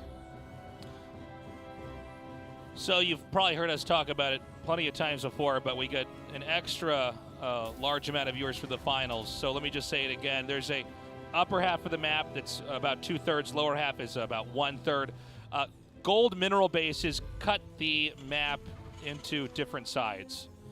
In TVT, is a matchup, it's hard to take the gold bases and keep them on this map because you can be attacked on the other side of the mineral patches, on the opposite side of the platform that you've expanded to. That doesn't mean we won't see them taken, but it's something we want to keep in mind. TVT is a matchup that is very much about trying to get position or preempt your opponent getting their position. So on a map where it can be cut in half for the majority of the game, you have to wonder which side of the platform do you want to take. I would imagine in this case they both want to take the upper, but we do have obscure games where one player will go for the lower, try to push into the main. There's a lot that can go on here. We'll be trying to figure it out as the game develops. But with these two guys and how good they are and how many mind games we've already seen here, I can't imagine there's not something special in store for us on this map in this finals. Well, it looks like Maru does have something special in store. He took his gas rather late, which has given him an early command center that he built near the back mineral patches in his base that lead down to the lower part of the map. So we might actually see, in fact, I'm quite sure that we're going to see Maru expand to the bottom platform first. Now this is very cool. We've had a lot of games where the Terran aggressor pushes into the main, and this is not the way most StarCraft games end. Generally speaking, StarCraft games end when somebody loses a key expansion, and therefore either will be trampled by the army as they would go into the main, or they're just zoned out of a possibility of winning. And that's why you don't normally see games end where the last building's killed, because both sides already know. It's like you don't let all the chess pieces disappear on the board normally. Both players have identified where the game's ended.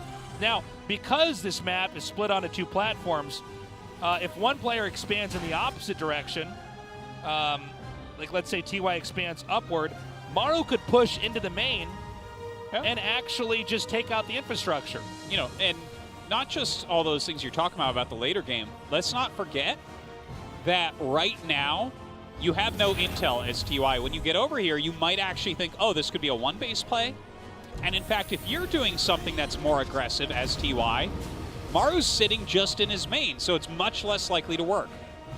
Now there's a small blind spot in the main here for Maru. It's like just enough that most of the Marines can unload and not be seen. And I think we're going to see an attack over there, even though he's going to the bottom and might be able to hit this anyways. Wait, Maru's going to fill that spot. Hold on. Okay, well, he's going to see the Marines actually coming down, or the SCVs coming down here to mine. Oh, man, plenty of units here. Doesn't feel like he's going to get too much done, but he does have a mine in here. Now, incidentally, he scouts this expansion as he comes down and realizes, okay, I might as well try to get some free workers. Plants a mine. Great job there targeting that SCV before it can set the mine off. Already, though, in this lower expansion, TY doing quite a bit of damage. He actually loses track of what's going on there, and the mine does go off. So this is going to be an easy clear right there for Maru. But TY, of course, can pick up and continue to harass. Goes towards the main base. As he veers in here, he's going to try to get a few more SCVs if he can. Maru is going to try to chase this out. Naturally, this will have to retreat further north. You know what? Is he going to try to attack in with the Hellions? Is this a good idea? Well, he's going to try to hit from the low ground. It's kind of a cute idea. I don't think it's going to do too much, though. Yeah, it seemed like not a bad... Yeah, as far as ideas go, not bad, but it didn't do much for him. That's a tactic that's going to work a lot better if he takes this expansion, the normal expansion. So another way in which this back expand actually helps Maru defensively. And now we're going to have this medevac has already done a 360 around the entire main base here. Does try to come in and attack, but it's going to be intercepted by what looks to be a push from Maru. Maru's defended the initial attack, and now he's trying to do his own plans in this game. He wants to move out, try to hit the main. And you know what? At the end of the day here, I think that TY did less damage than he was really looking for, especially with the Hellions. If you're buying 4 Hellions early on, you really want them to get in there and mix it up, and those things didn't get anything done. Now look at this. Maru is doing that push that you mentioned, Tasteless. This looks really strong right now. Cyclone will be handy if he can target the right thing. Hits a Viking and it gets away, so not the best move ever. Now, I don't see a tank over here in the main for TY, but there is a Banshee in the main for Maru that's actually going to start killing off a lot of workers. Both sides being hit on both fronts. Here's that tank now. Ooh. This will thwart progress, but you can see whenever you're attacking the left side of the map, because the add-ons point to the right, you have a higher chance to just kill add-ons. Whoa! Oh, a little bit sloppy there. Don't forget, he's dealing right now with the Banshee in his main base. It's doing huge amounts of damage. It's picking off a siege tank. It's killing tons of SCVs. Yeah, it's already got 10 kills. This is looking good for TY right now. Okay, the Banshee's been killed off, but it definitely paid for itself and more. A second Banshee is already in the main here. And I think this has done so much damage that, yeah, Maru has to abandon his goal of trying to do damage to the main. Kind of a cool idea from Maru, but TY's multifaceted harass here has done so much. 20 SCVs go down, 20, and he stops the push. Maru is in deep. And TY is looking to be in great shape. And as the game moves forward here, we have the funny position where Maru is trying to control the smaller, lower platform, while TY will organically grow into the larger and much more resource-rich upper platform. So this is already, again, a very unusual TVT, and a lot of the reasons why we're here now are based off the circumstances and goals that have already passed through the game. We're already past that. TY did his opening attack. Maru tried to push. It looks like he'll try to push again. If this push doesn't do much, both players are going to be in very funny spots in this game. Yeah, it definitely is going to look a little bit weird. There's just more bases up at the top. You can just shoot down a couple mules here. Yeah, we and do try see to that just sometimes. take the minerals. And that maybe, no, instead he's going to just try to hop them over with the medevac. Well, this isn't too bad, is it? Marine drop into the main. There's nothing there. It looks like he actually mined out the minerals in the center, so TY going to bring a full-on attack back there. Now, the problem for TY is all of his infrastructures here, his factories, his barracks. But TY is now going to get pushed at his only 2 bases, which, as far as I can tell, are naked. There's nothing to defend them. Oh, my gosh. How does he actually end up holding on here? I think he has to give up this base. There's no way to hold that. I think there's a chance that Maru could try to, or TY rather, could try to float his infrastructure away. over to the third here. SCV's going down. Oh, Maru is in some real trouble here. His expansion not going to be able to mine for very much longer. One tank goes down. The Banshee's picked off. In the meantime, he's still doing damage over in TY's base, let's not forget. This is insane right now because one side can't mine, the other side can't build.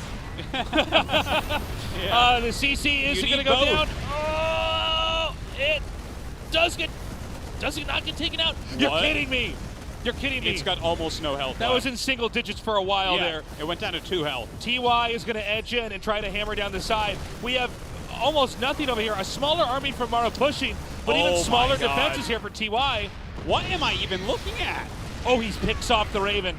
I think TY could just barely kill Maru here if he does this right. The problem is that he needs to get something to stop the push. You know what, Tasteless? Like, with what Maru's flying around with right now, he has 3 Vikings and a Raven out on the map. I think he's going to kill TY. I don't know, man. No, I think the Vikings are going to come back. Oh, wait, are those Maru's Vikings coming back? I thought it was actually TY sending his own Vikings back. Well, they both have Vikings right now. TY does have more, but Maru bringing these up, setting them in the center. He's kind of being sneaky with them. Keep in mind, all 3 barracks are down here along with their add-ons. He'll have to lift again if he tries to run away. Look at all these depots right for the picking as well. Going to get rid of combat shields. Stim was denied for TY. He can't stim. Dude, 1,500 minerals for TY. He can't spend it. All of his buildings are in the air. And now the CC is getting hit. There's more infrastructure being put in over here. TY with his tanks going all the way around. The command center getting low. SCV is coming in here, trying to repair. Oh my God. The Viking fight is being won by TY though. Yeah, the Vikings doing a huge amount of work here, but those high ground siege tanks going to be difficult to deal with. He's starting to work on a Martosis. It looks like one tank of Maru will go down. TY now can actually park the Vikings over here. Remember, tanks can shoot farther than they can see, so having a Viking to spot is key. Maru's scrambling to try to get resources here at a base. Look at this, he's rebuilding everything in the center of the map right now, and no, those are not proxies. That's his new main base, the center of the map. Yep, he's been pushed away, and Maru finally has an expansion again. Both sides are starting to solve the problems they had. Will the game stabilize, though? The game stabilize. Tasteless, this game could never stabilize, okay? Oh, and he's going to take the gold. It could literally hit 0 Kelvin here and the game wouldn't stabilize. Dude, he's taking the gold base now. I don't know if Maru has enough to fight that. He's coming up here. Well, Maru's got to do something. If TY can start to soak minerals from the gold, how would you ever recover? I mean, you're going to get so many more Marines in a game where everything is so scrappy. You just keep killing his depots. He can't make them, Tasteless. Maru's going to try to push through the top here, but he doesn't have. This is not a really big army. This is not. That's an understatement. It's very small, but let's see what he can get done with it. Now he's going to push in from the side. Maru hitting multiple locations. Dude. TY is pretty surrounded, but I think TY has a little bit more here as far as army goes. His army looks like much higher quality, but Maru is a master of making stone soup, man. He is all over the place with these tiny groups of units. Look at this, trying to break the tanks. It's not working, though. He's going to dive bomb on top of these few tanks over here. TY coming back, though. He's going to try to save him. He saves at least one tank. By the way, Stim is done now for TY. He can take fights much more easily. Maru's tanks isolated here are picked off. Okay. Where are we actually at in this game now? Maru has more SCVs. Army supply, Maru actually, okay, they both can have 1-1. Army supply is surprisingly similar after all of this. And Maru is keeping the offensive posture. He's moving across the map. Well, dude, he'll be able to kill that tank. He'll be able to stop mining here. That's not an issue. Yeah, but I think all that TY has to do is lift off and run away. He does lift off and run away, but that's a big chunk of his income. But there's much more map to have, and now the situation's going to reverse. Maru's taking his gold base, but one must assume this is an easy push here for TY. Dude, he's taking the gold base from the other side of the gold minerals. Yeah. This is... You can expand down there and mine from it, man. You can do that. It can be done. That's an option. Okay. Players are finally catching up on the upgrades they would have normally had a long time ago if this game had been anything close to normal. 13 minutes in. Yeah. Combat Shields is almost done, guys. Don't worry. So Maru's actually taking 2 new bases, the gold and then the one that's just below that. Now the center of the map has been opened up. Maru again on the offense here, but I think there might be too much for TY. Oh, I'm sorry. Well, I didn't see those tanks down there. Yeah, those couple of siege tanks that Maru has are definitely going to make a difference here. You see that TY's supply is starting to shoot up a little bit quicker, but by mining that gold base, Maru is going to be able to match that very shortly, and he's still producing siege tanks, which is something we can't say for TY. That's going to make it harder and harder as the game goes on. Now, for TY, I mean, he does have more Vikings, so you got to be very careful with the drops to your own, but I think TY wants to try to run around this army, and he could actually end up hitting Maru over here at the gold. And again, you have to pick up and leave. Oh, man. Just so much damage everywhere. He's redropping in the old main of TY at the same time. Oh, that's way too many Marines. TY might have too much. Has to back up into that siege tank range. That means he's going to lose that command center and this one down at the bottom. Here we go again. Maru with a smaller army, but trying to come in here against TY's maybe even minuscule defense. Actually, I guess with enough Marines and SCVs, he might be able to take this fight barely. It looks like Maru will hold on right there. Both sides having a hard time even judging where to go and what to do. TY, though, he does pack a bigger punch, continuing to push forward. He's killed 2 bases of Maru. He's going to get another one. He gets the CC as well. Tasteless. I think TY did it in one of the craziest things I've ever seen. I keep saying it's every game, but it's true. He took out the CC. You can't mine from anywhere now. Dude, there's no more CCs That's left. it. GG. TY does it. Oh, TY now leading 3-2. He is on match point. Every game is better than the game before. Every game I'm seeing is the best game I've ever seen. It's getting insane right now. I don't even know what to say. That was one of the most unique TVTs. Tasteless. Both had. With this final being this good right now, I got to pose the question, was 2020 worth it to get here to this final? You have a point, Artosis. You have a point. I can't believe how good these games have been. TY may be able to take it here. Maru has to come back. Again, so many unique situations on that map to get a game that looks like that. Yeah. We now go to Pillars of Gold for Game 6. If TY wins one more, he is the Season 3 GSL champion. If Maru wins on Pillars of Gold, we go to the final game on Everdream. If we go to a Game 7 with these two, that is going to be crazy. Our game has loaded up. TY vs Maru in the GSL Finals continues on. Let's go. Now. 영광의 전투가 펼쳐진다. GSL을 위하여.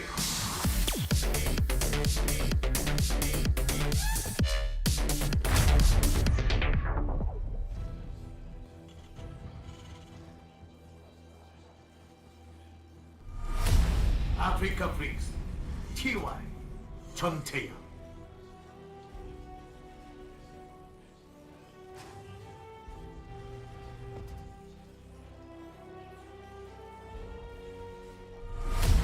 Junior Greens, Maru, 조성주. Now, let's not forget, there's a lot riding on this match, right? The last GSL Finals, Maru won 4-3 against TY.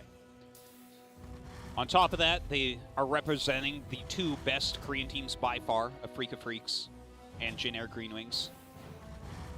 Team of pure legacy at this point. I mean, I can't even remember a finals that a Jin Air player wasn't in. But Afrika really up there challenging them now.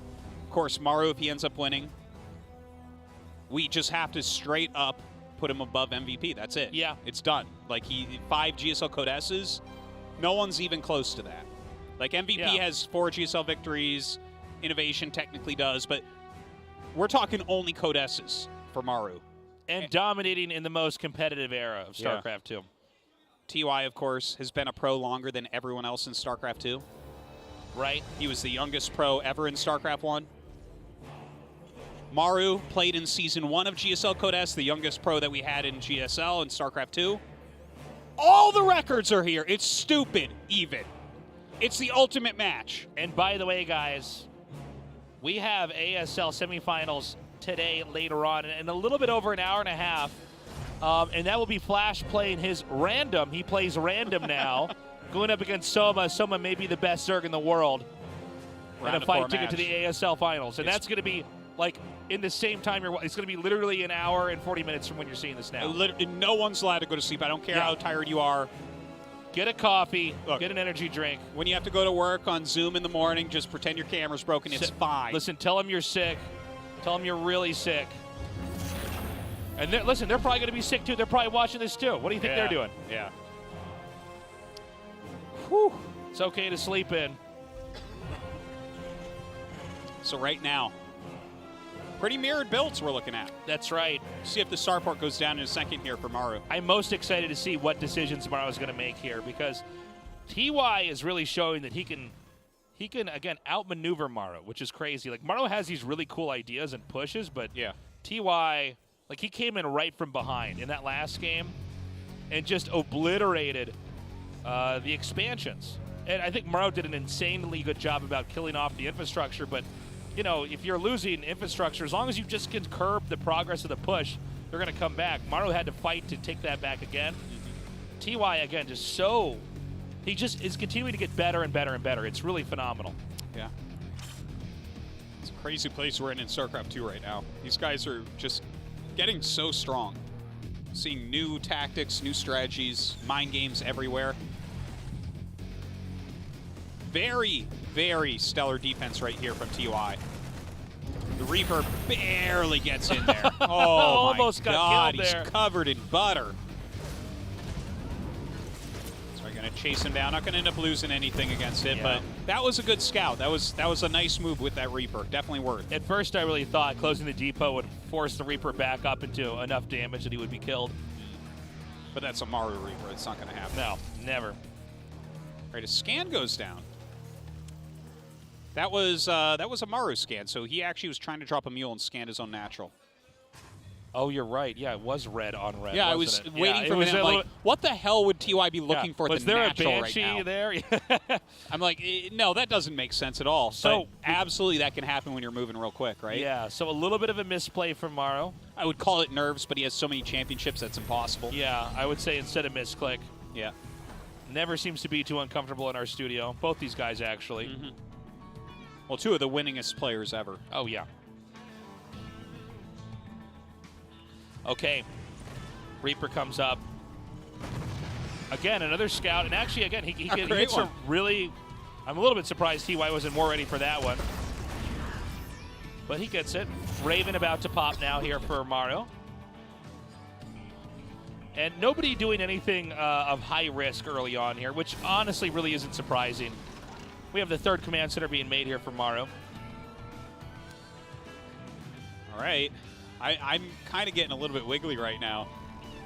Got my fingers crossed on Maru being able to hold on here, take us to that game 7.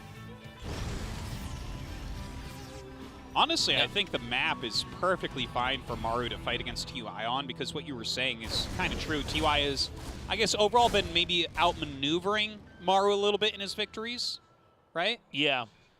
This map, there's kind of more dead space in the center of the map. Everything feels, it feels like a different map, but stretched just slightly vertically. So I feel like that can give Maru a little bit more time to get into the correct positions, right? Whereas TY is sometimes very, very quick at moving into the right area. Yeah, that's an interesting point, Artosis. I like that a lot. TY is going to move out now. Now, a lot of times when you have the Raven here with this, and notice how he has this small army that kind of comes in there to make sure you don't see the push coming. The Raven will try to disable a tank, and you try to take some kind of a fight and basically stop them from getting a third. Yeah. Well, he hasn't really started taking the third yet. Looks like he's going to attack the rocks so that he has some better movement later. I like the Maru Hellion. Kind of just slowing down the third base slightly. And he's attacking the rocks, TY is, so that he can have opportunities to do damage later on in this location. Now, Stim is going to finish for TY. Maru's Stim is just starting here. These guys teched a little bit differently. This means that Maru does not want to fight TY on the middle of the map. TY will just Stim and win the fight. Stim Marines versus Marines without Stim is one of the funnier fights you'll ever see. You don't want to see that. Yeah. except if you're the guy with the Stim Marines. Yeah. But I think Maru's going to be comfortable staying back and defending. Yeah, well, it's what he chose to do, right? Yeah, he could still make SCVs and land mules, having a third command center. Like, it's not being wasted. If you just look at this game, right, if we just take a screenshot right here, it looks like a TY advantage. I can't lie about that, right? It does. Yeah. It looks like he's just got a little bit of an edge. But, you know, this is how Maru actually decided to open up, so he's all right. Like, he knows he has to play this a little bit slower, a little bit more defensively. But he's got some things that make up for that, right? Hold on. Big decision here. He's going to go into the main. There's a tank waiting. Yeah, not just that. A second one is going to load up here. Mass auto turrets absolutely everywhere. Oh, my God. I don't think this worked out as well as he hoped it would. No, I don't think so. This actually was a major blunder here by TY. It looked... Let me tell you something. That's a decision you make in a split second. Yeah, it definitely was. If that tank that was sieged wasn't there, that would have done a ton of damage. Yeah, also... I believe he lost 2 Ravens, though. Yeah, that got 2 of the Ravens that Maru made, and that's part of the reason why he's a little bit slower on everything, right, is because he invested in those. So I think it's not... it's definitely not an end-of-the-world type thing for TY, what he did there. The Marines are more expendable than the Ravens, for sure. Now Maru's going to push out, though, and this is an army that has 1-1 as far as upgrades go. Tasos, can you imagine this many tanks with 3 Ravens with high energy still? Oh, God. He would plow through the third base. But, I mean, without those Ravens, this is much more defendable for TY. Yeah, I'm curious to see what kind of push we're going to have here from him. Well, he's definitely going to break down some stuff. Look at TY, he pulls back, re-sieges. Okay, he's going to back up, get away from the siege tanks. There doesn't seem to be any easy area for Maru to push into here. Yeah, it's a little bit tough working uphill, working into the defender's advantage. Now, TY is going to come from behind, or maybe even try to push up into the natural here. Yeah, the Viking advantage here for TY, though. It's making him spend scans anytime he wants to do damage. Oh, my God, he's going to go for the main. He's going to finish what he started. Oh, this is huge from TY. Maru could be in a ton of trouble from this drop. Maru is spending a lot of time trying to break this. Oh, Maru's going to try to come in here and break this, but again, this drop here in the main is about to come in. This is bad news right now for Maru. That drop looks huge. Yeah, we don't have a shot of it. Oh, there we go. We have a drop of picture, excuse me. 15 SCVs already killed. Armory goes down. Maru bringing in a tank, bringing in Marines as well to help fight. And he does manage to save some of this. Still, you got to give that one to TY. Between these 2 scuffles we just saw, definitely feels a bit better for TY. I agree. I think Maru did some damage, but he was trying to push up into a pretty difficult spot to get to. He might even want to try to use this small army that's dropping to come get the tanks here.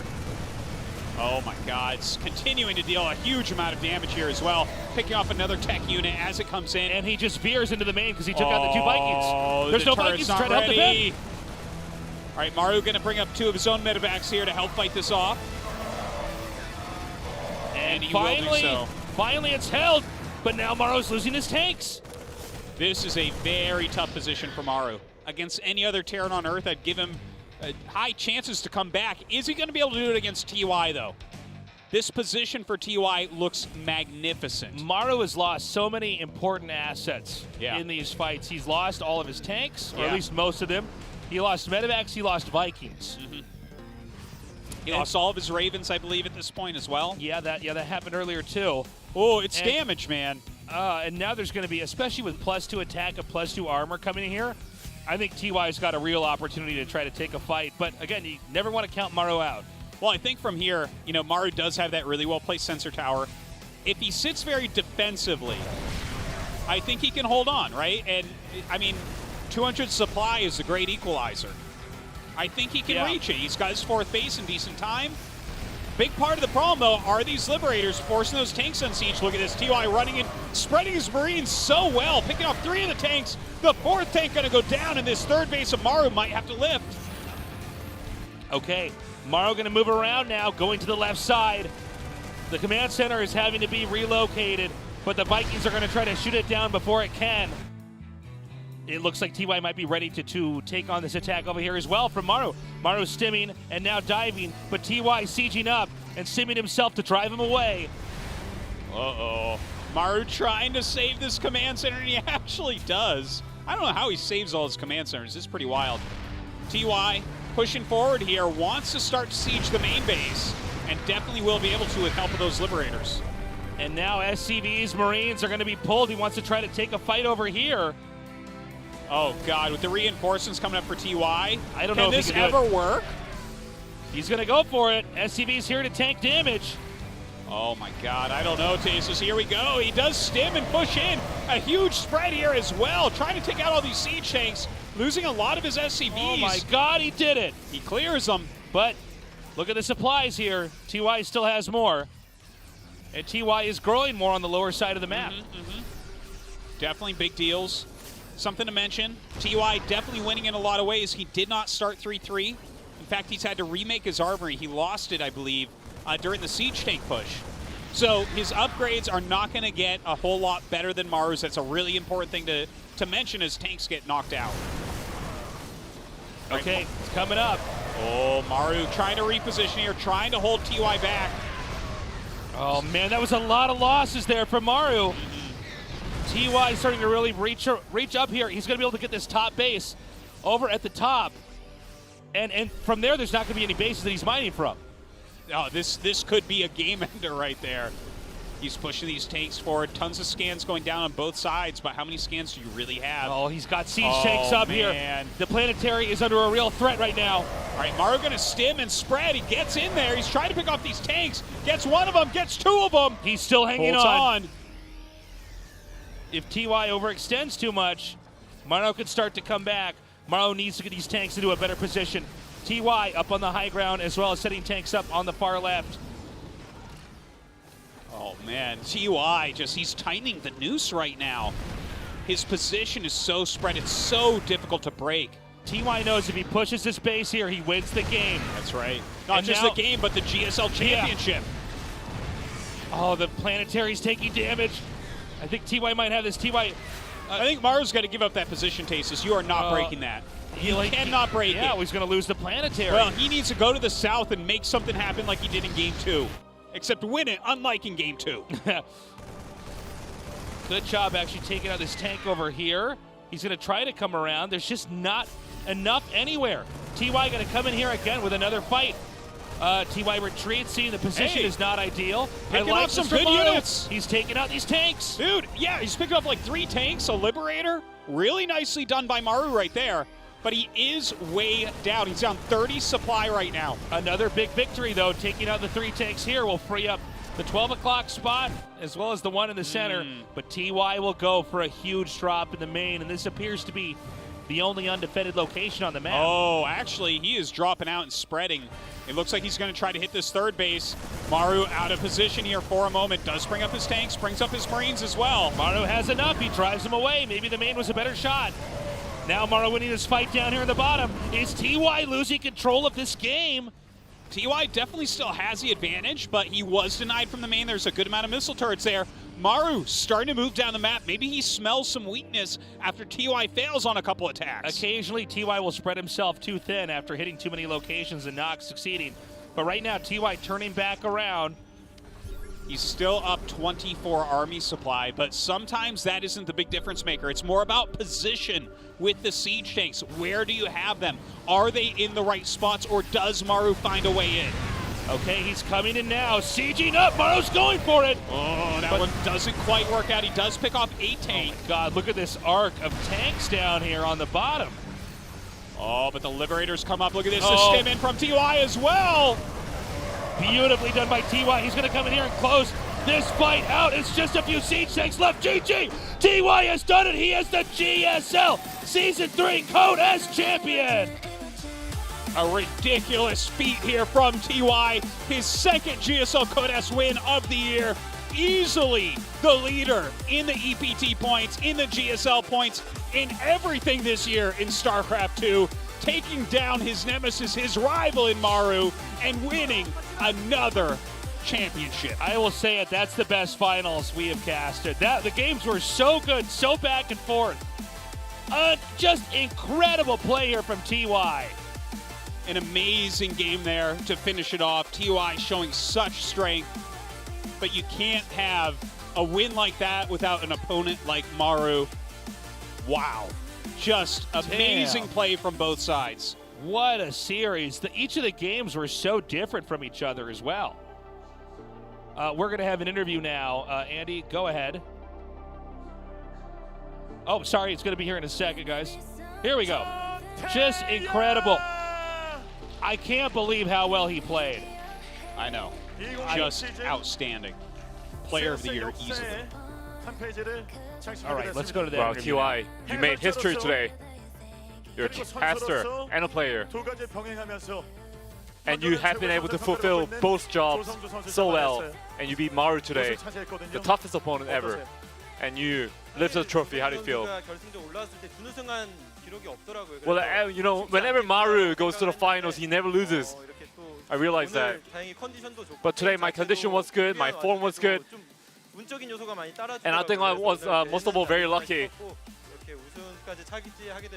And I'm really happy to have won today. Last year, you started off as a caster. And back then you said that as soon as you turn as a caster, your games didn't work. And then you also said that your dreams were getting far away from you. But alternating between a caster and a player, you still managed to win 2 finals today this year. So how were you able to overcome the difficult times? Well, when I first started doing casting, my fans were very worried about my performance, and my performance at the time wasn't good. And I tried to overcome those difficult situations with my effort. And at first, it was really hard. Every season was arduous. Casting was hard and playing was hard. But at the time, JYP really helped me out. He is currently in the army, so I'm really thankful to him. And my fans, I'm really thankful to them as well. 개인 방송까지 병행을 하면서 제자가 힘든 순간에 You're a streamer, you're a caster, you're a player. And today, you stand on the stage as the victorious. And we have a lot of viewers here at the venue to celebrate your victory. 제가 굉장히 힘든 와중에도 노력을 할 수 있었던 건 여러분들이 항상 in the 이렇게 hard 응원, times, 취업을 I was able to overcome the hard times because of my fans. 꼭 보답을 하고 싶었고 And I always wanted to pay back to them. And I'm really happy to have won today to pay back my fans. Once again, congratulations. Please do continue to write history as a player. And now we will commence the award ceremony. We will start off with the second place. 또 아프리카 TV 인터랙티브 콘텐츠 팀의 최정원 본부장님께서 수고를 해 주시겠습니다. Man, that was really something else. It was amazing. Just talk about such different games. TVT is such a good matchup. We're going to the awards ceremony now, guys. This is Mr. Che. He's the original creator of GSL Code S. Full-time commentator / StarCraft 1 pro gamer as well. He'll be giving the runner-up to Maru. Yeah, here's the... it's kind of crazy to see Maru got the runner-up, but yeah. It's his first loss in the finals. Yeah. Took TY to do it. Winning a cool 12 grand to add to his ever-growing stack of money from StarCraft. And I'm curious to see if he's going to be even hungrier now to get that GSL 5 wins down here. I know, I want to see it, but against TY, he's met his match though, man. He has. TY really played so incredibly. And this has been a great year for him. He casted the tournament, by the way, guys. TY is the caster. Yes. How crazy is that? I know. He is a multi-talented man, no doubt about that. Anime protagonist, as I like to say. Yeah. He's too cool to be real. All right, Kevin's going to come out. This is the CEO, yes, of Africa TV. 저희가 2020년에 처음으로 이렇게 some words. 관객 여러분과 함께한 결승전이었거든요. 그토록 기다려왔던 그 순간이었습니다. And Kevin, would you like to give us a 정말 speech? 감개무량합니다. 10개월 만에 I'm really happy. 우리 팬들과 I'm really happy to be with our fans after 10 months. 30분밖에 못 모셨지만 We also only have 30 people in the venue 3만 today. 명의 열기보다 정말 But their passion was amazing today. 그 보니까 10초 만에 매진됐다고 하던데. And I heard that the tickets got sold out in 10 seconds. 30분만 아니고 300명. And next time we hope to host 300 people, 3,000 people in the future. 태태전 많은 그 기대와 또 And today's DVT, you know, we had many expectations. 5세트 경기가 정말 But it was an absolutely spellbinding series for sure. 너무 눈물 나게 봤습니다. You know, it was really tearful to watch the two players battle it out. 올해 2020년 GSL 사랑해 주신 여러분. And this sums up the GSL for this year. And I hope you guys continue to support GSL in the future. 재밌게 멋있게 And we will strive to make this GSL even more amazing. 다시 한번 감사드리겠습니다. 고맙습니다. 2020 I'm in such a great mood right now. Oh yeah. All right, let's go ahead and give our first place victor of GSL Season 3 his prize, TY. It's crazy, you know, we're in the point now where players have played for almost their entire lives playing StarCraft. TY's been a pro for over half of his life. Yeah. This is his second GSL Quest victory. By the way, with this season, he has the highest GSL win rate ever. He overtook MVP. Wow. So, I know we all love MVP, but we see these kids now getting on top of all of his records. I guess it's okay to live in the present, huh? Well, the present is a present, at least today, Tasteless. TY just killed it this year. And the year is not even over yet. Another 25 grand added to his prize wow. pool. Congrats to TY. What incredible games he played today. He's pretty good. And we're not done yet, guys. We're only halfway through all the great stuff we got to do today. You're like, what? Oh, I know. How could that be Tasteless? Well, let me tell you, we have the ASL semifinals, and Flash is playing random. Yeah, the other biggest news in the whole world. Yeah. And that's going to be on the channel you're watching us on right now. It is going to be a situation that has just never been presented before. Yeah. This has been amazing. By the way, there we go. We're finally announcing it. GSL Super Tournament number 2. Yay! Switch it right off screen, so finally. unless you very quickly Unless you can read it faster than any person in the world. It's in December. Yes. So we still have some more StarCraft 2 this year here at Africa TV. And that'll be about a month from now, a month and 1 day from now. We will have GSL Super Tournament number 2 starting up. So GSL not done for the year, but I mean, I guess that's a pretty long gap there, a month. It's a while. Yeah. We have on seasons and off seasons You're here. You're really going to be eager when it rolls around. That's right. We call this a StarCraft 2 fast. So, guys, we are going to throw the championship shots up here, and we'll see you guys in about an hour and a half as the ASL semifinals with Flash and Soma will be up next on this channel. Bye-bye.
GSL을 13년도부터 했으니까 한 7년 한 건가요?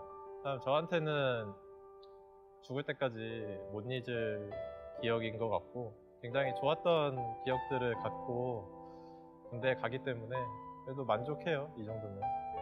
팬들한테 항상 감사하고 계속 GSL 응원해 주셨으면 좋겠습니다.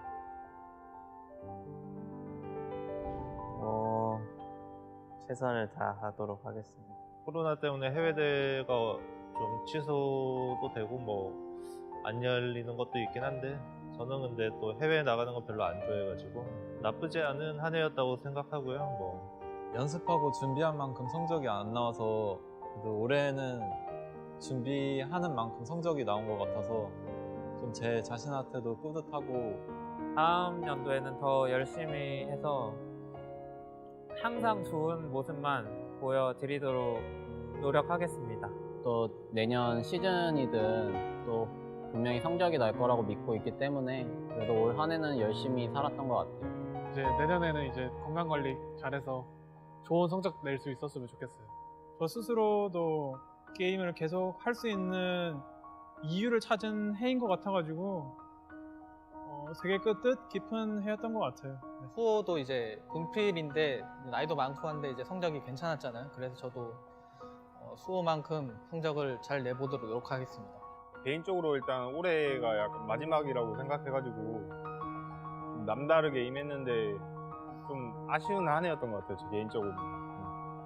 일단 제가 군입대가 얼마 남아있지 않은 상황이어가지고 복귀한다고 100% 얘기는 못 드리겠지만은 그래도 복귀할 수 있으면은 복귀할 수 있도록 하겠습니다.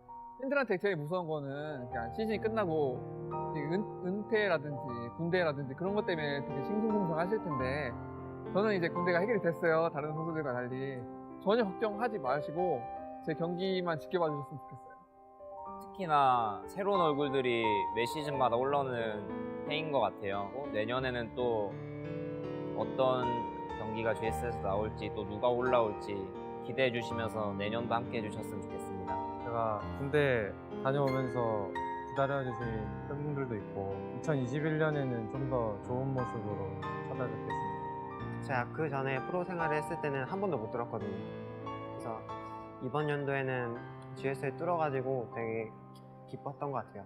일단 팬분들을 못 본 게 가장 아쉽고 올해 한 해도 이렇게 GSL과 함께 시간이 너무 빨리 지나가는 것 같아서 너무 아쉽고 팬분들이랑 이제 소통을 할 수 있는 그런 직관 같은 게 없어서 좀 많이 아쉬웠던 것 같고 환호성도 막 질러주시고 이런 현장감을 못 느껴서 그 부분이 좀 아쉽고 무관중 경기가 많아서 직접 현장에서 못 즐긴 것 같아서 되게 아쉽고 팬분들 덕분에 저희 이제 스타크래프트 2 선수들이 계속 힘내서 내년도 할 수 있고 GSL을 떠나서 스타크래프트 2가 이렇게 10년 넘게 유지될 수 있는 것도 다 여러분 덕이니까 정말 감사드립니다.